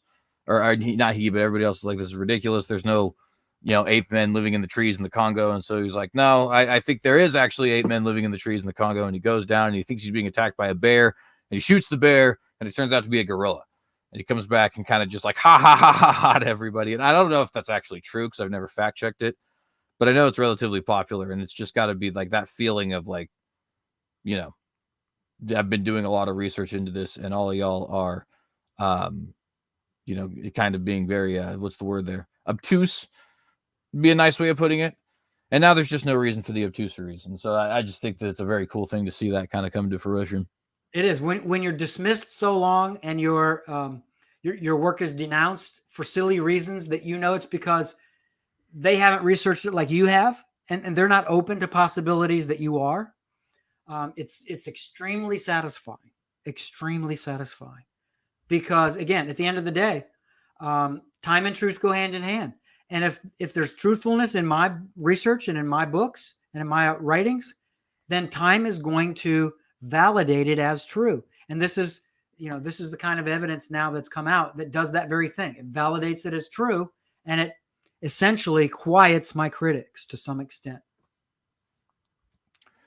And by the way, so we still do have more questions, but if at any point in time you do need to go, I can certainly stop it, just so you know. If we do get through the questions, obviously that'd be nice, but if you do have to leave beforehand, sure, let's give it a shot. So our next question is another one from David, contested last name. He asks, how would you respond to specifically David Falk's claim, and I think this is from his Egyptian context of the Ark of the Covenant, where he claims the Ark of the Covenant seems to reflect or belong to a later period of Egyptian history. Yeah, I mean, at the end of the day, I think he's doctoring the evidence to uphold a pre-conclusion that he has. There's nothing in the evidence itself that strictly warrants the tabernacle being a later, I mean, being an earlier invention, an earlier reality. And again, I think one of the most powerful things to be able to address this physical evidence, to be able to address what he's trying to get at here, is found in my first book, The World's Oldest Alphabet, and it's with Sinai 375a. That's this inscription right there, Sinai 375a, and I'll read it to you, which I'll read the translation to you. There's two parts to it. The first part goes, it's a title and a name, which is typical Egyptian style. You first give the title and then the name of the person who holds that position. It's the overseer of minerals, and then the name Ahisamak. And it's right here in Hebrew. Ahi. And then here, Samaka. Ahisamak. So the overseer of minerals, Ahisamak, and then the next part, the one having been elevated is weary to forget. Remember, I was telling you that the inscriptions from the time period just before the Exodus are all pessimistic. Think about the pessimism there. The one having been elevated, i.e., the person who is elevated to the position of overseer of minerals, he's weary to forget. Now, it doesn't tell us what he's weary to forget, but the context of the historical situation does. Look at the other inscriptions that I've translated. It'll bear out that in more vivid, clear way what kind of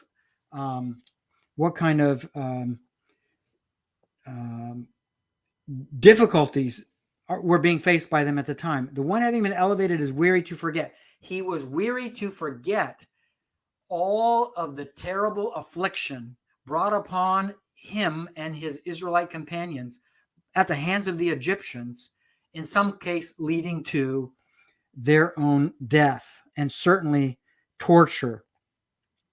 But the point here I wanted to bring out is Ahisamak is named. If you go to Exodus chapter 31, verse 6, among other places, you will see the description of or the giving of the names of the two people God appointed to build the tabernacle in the desert, in the wilderness. Oholiab is one of those two men. And it says there in the text, an obscure name, his name is Ahisamak, the meaning of which is my brother supports, or my brother is supportive. It's a very specific name. And it's only used of one individual in the entire 1,000 years of the writing of biblical history with the Hebrew Bible. Only one person.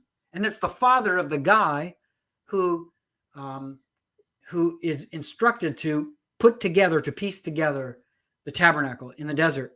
Okay. Where does that fit chronologically?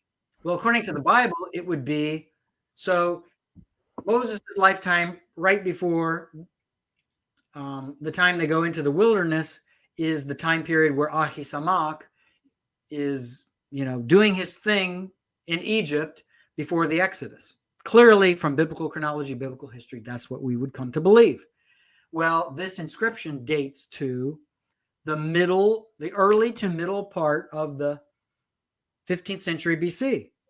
Somewhere between 1500 or maybe 1480 or so and 1446 BC, somewhere in that range. It's not specifically dated, but in that window, it mentions Ahisamak, the very same name of the only person mentioned in the Bible, who happens to be the very man who is one of the two men appointed to build the tabernacle. That tells us that we have an amazing historical connection in the early to middle part of the 15th century BC. That connects Moses' description of the people who are around at the time, right before the Exodus, with physical evidence in Egypt that connects a person in Egypt, a Hebrew person named Ahisamach, with a person, Aholiab, the son of Ahisamach, who's mentioned in the Bible. And in the very next generation, of course, while they're in the wilderness, Ahisamach has probably died, and his son Aholiab builds the tabernacle as the son of the man of that generation. So, how does David Falk explain physical evidence that identifies the very father of one of the two men who built the tabernacle? And it fits only the early Exodus view. It does not fit any bit whatsoever with the late Exodus view. So here's physical evidence. Forget hypothetical evidence for a minute. This is physical evidence that's connected to a very strict individual person at a very strict individual point in time. And it references Aholiab and his father, Ahisamach. So for me, the burden of proof is upon David Falk to disprove this connection, which he can't do. Thank you very much for that answer. And again, a very in-depth and informative answer. I actually had you blown up there for a little bit just so we could actually try to see those inscriptions. And I appreciate you actually having those ready for us too, because for those who are obviously none of you would know, right? Because this is just behind the scenes, but I actually was going to send a list of the questions I was going to ask beforehand, and I never ended up getting to it because of a whole bunch of stuff that really is not a good excuse anyway, so it doesn't matter. But the fact that we actually have some presentation here is because of that fact. Very, I think, cool, because it's sort of like going out of your way a little bit. Nice improvisation there. I can speak. Yeah, it's always fun to go off the railroad tracks. Yeah, for sure. For sure. Let's see what we got here. Jamie Russell asks, thoughts on the evidence for the Saudi site, Rock of Horeb, Jabal al-Lawz, and etc. Where's the book? Is it on my shelf? I don't know if I can see it. So basically the essential question behind that is, where is the Mount Sinai of the Bible where the law was given by God to Moses? Good question. At the end of the day, we don't know. Having said that, I can tell you what I'm convinced we do know. The traditional view that Mount Sinai is located in southern Sinai, that's the view where people pay money mainly to go down and see that site that's near where Sinaiticus was found, the monastery that's there. That view is disastrous. I mean, there's no reason to suggest that the Israelites traveled all the way down into southern Egypt. There's no reason for it. There's no reason for them to go down there. I'm sorry, southern Sinai. What's become popular, and again, this is the sensationalists out there. They've been trying to peddle this view that Mount Sinai is located in Saudi Arabia. There's no evidence whatsoever that the Israelites ever went into Saudi Arabia. There's evidence that Moses went into the part of Saudi Arabia known as Midian, and he lived there for 40 years. And again, this is far northwestern Saudi Arabia. He lived there for 40 years, but the Israelites didn't go there. It was Jethro who traveled to Moses, not Moses and the Israelites who traveled to Jethro. And the other thing is, if you look at all of the historical landmarks that are along the way, and you look at all of the chronological references that talk about how long it was from this period to this period, how many months and etc., and you piece all of that together, there's no way you can make any kind of plausible itinerary that allows the Israelites to be in Saudi Arabia that fits all of the events that happen along the way on that itinerary. It does not work. It does not compute. And of course, all of the advocates of the view that Mount Sinai is located in Saudi Arabia will not tell you that, will not discuss all those issues with you, will not go into the great detail that's involved with those. Eventually, I'm hoping to publish on this. I'm not ready to at this point. I have too many other things to publish, but hopefully someday I'll get to that, to the route to Mount Sinai. The most plausible view by far and above, and destroys the other views.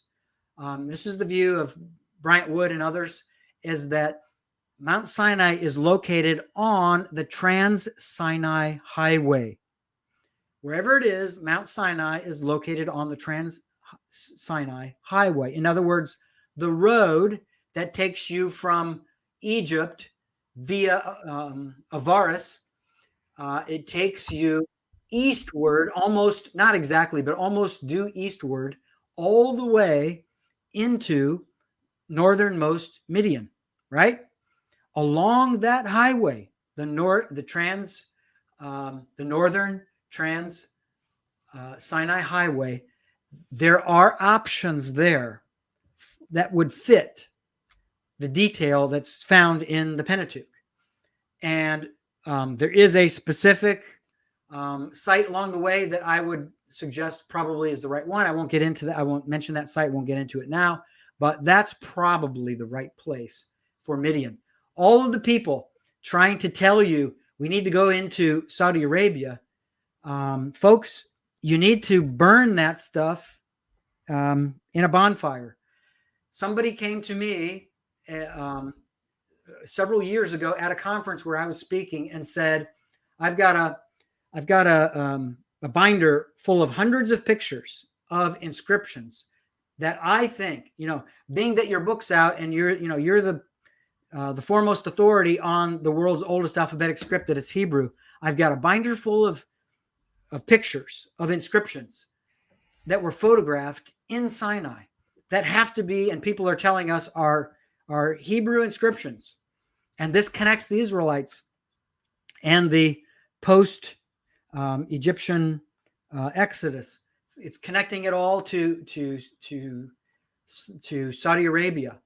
And if you'll verify that this is Hebrew, I'll take you with you. I'll take you with us on these trips. And it would have been an opportunity for me to monetize these tourist groups going over to Saudi Arabia to validate these inscriptions as being Hebrew. Well, what did I do? I spent however long it took, 2 hours, hour and a half, I don't know what it was, some long period of time. And I went through one picture after another, folks, because I am a detail freak. And I concluded that not one of those pictures from the inscriptions at Sinai, in Saudi Arabia, are proto-consonantal Hebrew inscriptions. Not one letter is a proto-consonantal Hebrew letter. So I threw away all the money that could have gone with it if I would have joined forces to be part of that team to show people sites in Saudi Arabia and say, hey, look at this, that's Hebrew. And I could have come up with all kinds of creative interpretations, translations of these inscriptions. No way. My integrity's on the line. Not at all. But that's part of the whole deal. These inscriptions is part of the whole deal to try to persuade people that Sinai is located in Saudi Arabia. Folks, it is not. It's not located there. It's in Sinai. It's in Sinai. And it almost certainly is right off of the Trans-Sinai Highway, the very place where the Israelites would have been walking on their way to Mount Sinai, and then were eventually met by Jethro, who came from Midian and visited them and spoke to Moses. And thank you for that as well. I don't know if I've ever had anybody on who does actually agree with that, now that I'm thinking about it, because we did end up asking David Roll the same question, and I think he also was against that view. I can't remember now. I have to go back and look at that. It was actually quite a long time ago. It's going to be the first time we've talked to him in a while. Anyways. Let me quickly mention, there's a book that's written by Barry Beitzel that came out in the last year, 2, 3 years, whatever, on that very question. And he demonstrates why the Sinai view is bankrupt. So it's a very well written book by one of the foremost authorities in the entire world, if not number one, as far as historical geography. So he will demonstrate why Sinai is not, Saudi Arabia is not the place for Mount Sinai. And then our next question we have here, this is from Nicholas, Proclaimer of Messiah. He asks, is there any reason we should take the vav/wa to make a wa sound rather than a vav sound? In most Bible colleges and seminaries around the United States, professors who teach Hebrew follow the Germanization of the sound that this letter makes. In other words, when the letter made its way to German-speaking countries, and you know from World War II that there were a lot of Jews in Germany and German-speaking countries. They were there for a long time. There are elements of Germanization that took place in the language among the Hebrew people, the Jewish people. One of those being to assign the wow letter, not the vav letter, the wow letter, to assign it a v sound. Why? Because when you write the W in German, it makes the v sound. So they applied that to Hebrew. And to this day, we have the Germanization of the letter. In original ancient Hebrew, it didn't make the v sound. That vowel made, and actually it was a consonant too. That consonant, the w consonant, it's an the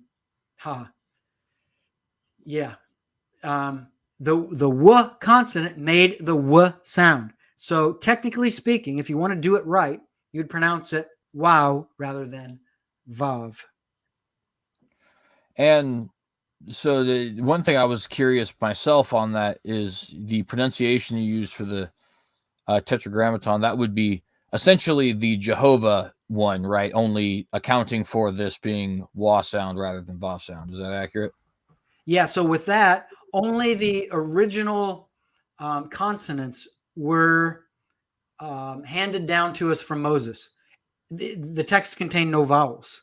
Right. And the later Masoretes came around and assigned vowels to it that were supposedly the right vowels to go with the word as it was originally pronounced. So we don't know for sure if the Masoretes were right, if they assigned the correct vowels to it. The vowel pattern for it, when you track the usages of the covenant name of God in the Hebrew Bible, there are several ways that it appears. The most common by far that it appears is Yahweh. Yahweh. So if that's correct, if the Masoretes are correct and the majority of the uses show the correct view, the correct option of the three for the ones that have been handed down to us, then originally Moses and his compatriots would have pronounced the covenant name of God, Yahweh, Yahweh, rather than Yahweh, Yahweh, Yahweh. So that's probably original, but we don't know for sure. All right. And Jamie, just so you know, I did get your link. I'm actually over here on the side making sure I get everything from you guys, but I did get your link. Our next question is from Alec Cox, who asks, well, you know what? Actually, that's the same question as what we had just read as far as Mount Sinai in Arabia. So then we have another question from Nicholas, which is, do you believe that the Red Sea or Reed Sea, depending on your, what you think that actually means, was literally parted? Yes, I do. And I do believe that it was a suspension of the laws of nature, and that it therefore qualifies as a miraculous event. Now, that being the case, doesn't mean I'm wrong. It doesn't mean I'm right. God may have caused a wind to blow, probably from the east, that was of such power that it was not ordinary, but it was not miraculous. It was not a suspension of the laws of nature. Maybe that's the case. I don't know. It's not something I would, go to the firing squad for. But yeah, I do believe that it was an act of God. And my view currently could change, and I may publish on this at some day, and so you would see a greater discussion than I'll say here. But my view is, number one, that the body of water we know of as the Reed Sea. Number one, it's part of the same body as the Gulf of Aqaba. So, and again, from my perspective, I would look at it like this, and I'd say the Red Sea, and it goes down into the Gulf of Aqaba, which goes up in here. So Sinai is in the middle between Red Sea and Gulf of Aqaba. It goes up here, right? Those two bodies of water, so I'm in agreement with Barry Beitzel.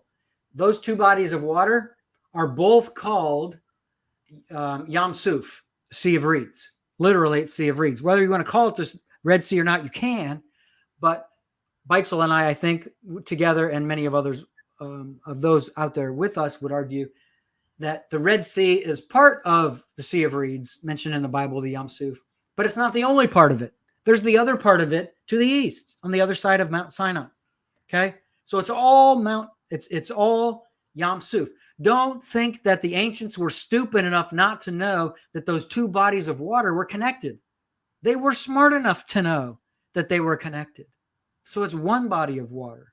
So that being the case, now I kind of got off question there with my answer. I'll come back to the answer. So the part that's the Red Sea, in greatest antiquity, right? You go back to the flood and shortly after the flood, no doubt about it.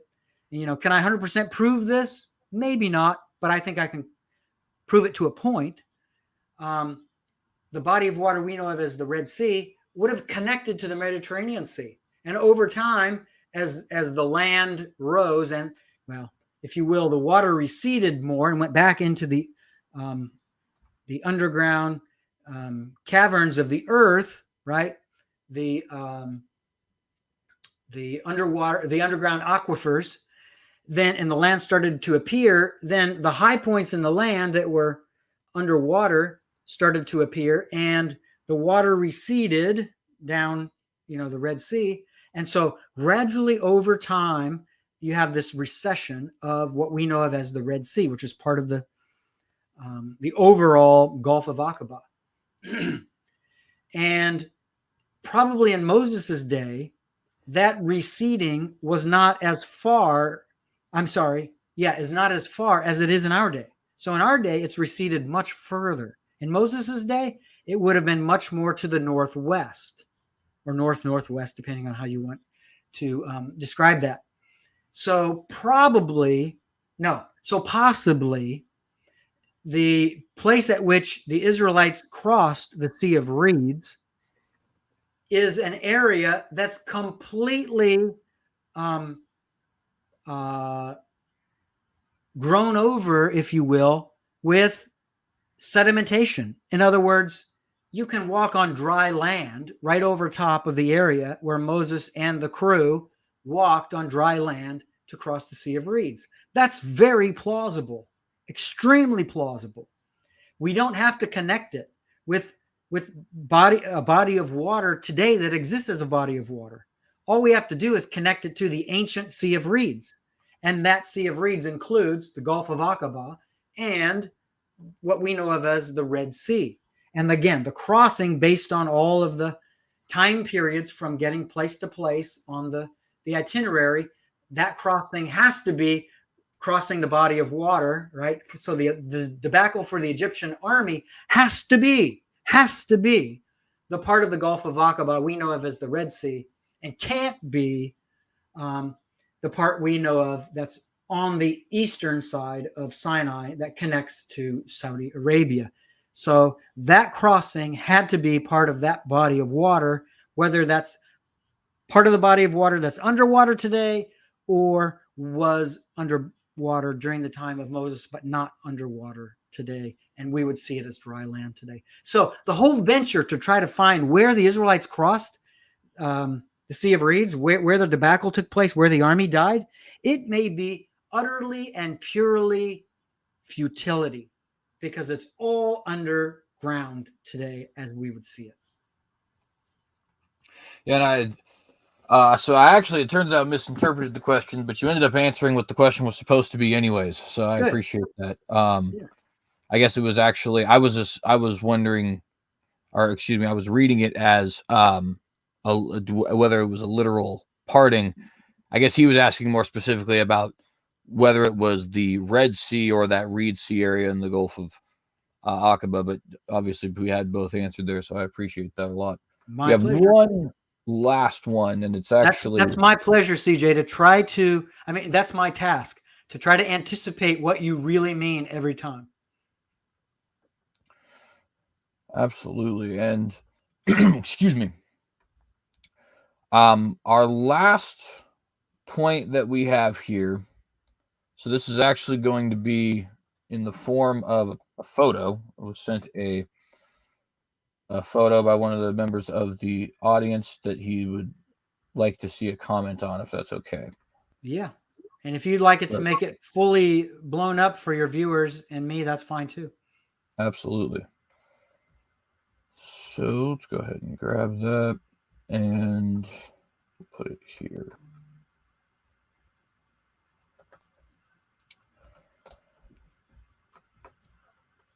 All right.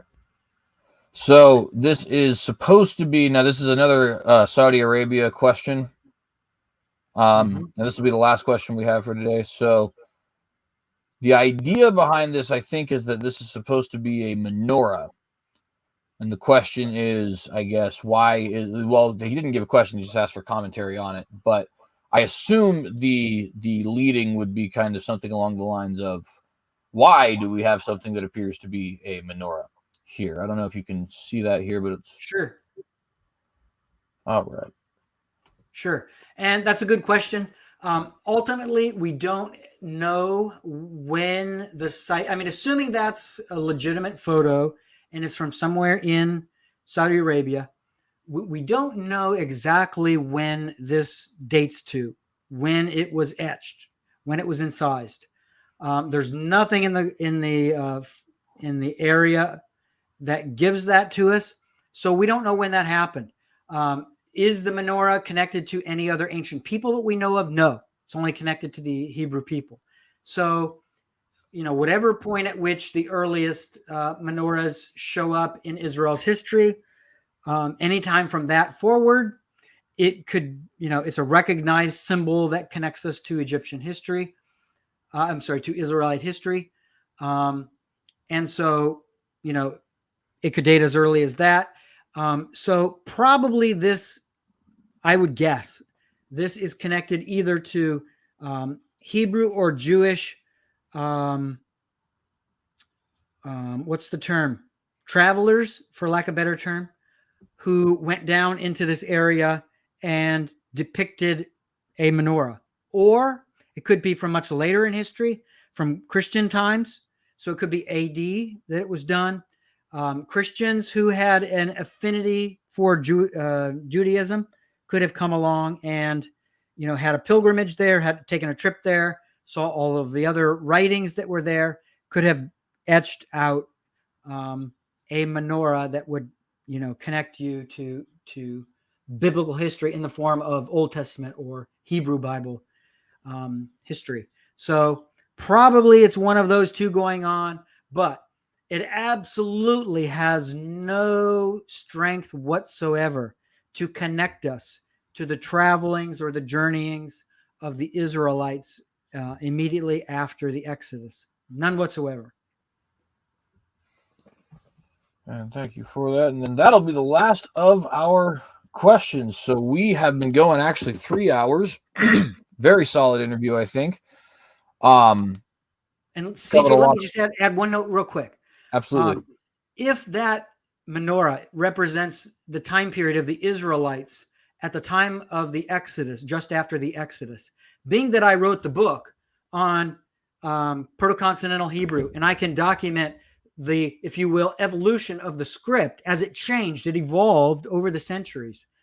I would expect that the supposed letters, or whatever they are, those symbols to the right and near that menorah, I'd expect them to be proto-consonantal Hebrew letters that are the exact same kind that we see in the inscriptions that are in Egypt and Sinai. But we don't. We do not. So for me, that's evidence that screams out at me that, for anyone claiming that this is the Hebrew of Moses' day, fraud, fraud, fraud, fraud, fraud. It's the absolute opposite of that possibility. It's counterfeit, counterfeit, counterfeit. If that was drawn to try to connect people to Moses' time. Doesn't mean it's counterfeit, but it definitely means it's not connected to the lifetime of Moses or the Israelites of that era. Yeah, and that is definitely an important thing to mention, only because for somebody who may not be, digging in this every single day, learning stuff, but not actually doing it as a full-on pursuit, you may get confused when you see not even just the Hebrew, but even if you're like familiar with the Phoenician alphabet, excuse me, and start to see some of that, it might seem, oh man, this actually looks like it could be, an inscription from the time. But if you're actually expecting something different from that far back, which is of course 3,500 years ago now, just about, then that was, I think. Of course, the irony, CJ, is Proto-Consonantal Hebrew goes back to the 19th century BC. The oldest attested Phoenician inscription goes back to the 10th century BC. Is that not amazing? That is amazing. That is absolutely incredible. And it makes sense, too, to think that, when we look at the way the alphabet has actually gone, I want to actually potentially ask for another interview just on that alone. Sure. Yeah, that would be, whenever we get to that, we'd get to that. But that would be super cool if you'd be interested. There's a lot that we could talk about. Probably longer than we've talked already, right? You got a whole book on that. Yeah, I can do a whole weekend conference on it. Absolutely. So the last thing, but we'll wrap up with, is just a brief sort of plug, if you'd like. Anything that you'd like to plug here. Do you have a website, social media, YouTube account, any books you'd like people to, obviously we've seen the 2 books here, but specifically that you would recommend for people or that are coming up, or anything else that you might want to plug here at the end? Sure. First of all, I'll replug, as I did in the beginning, the website where you can get a lot of my free materials, journal articles, teaching tools.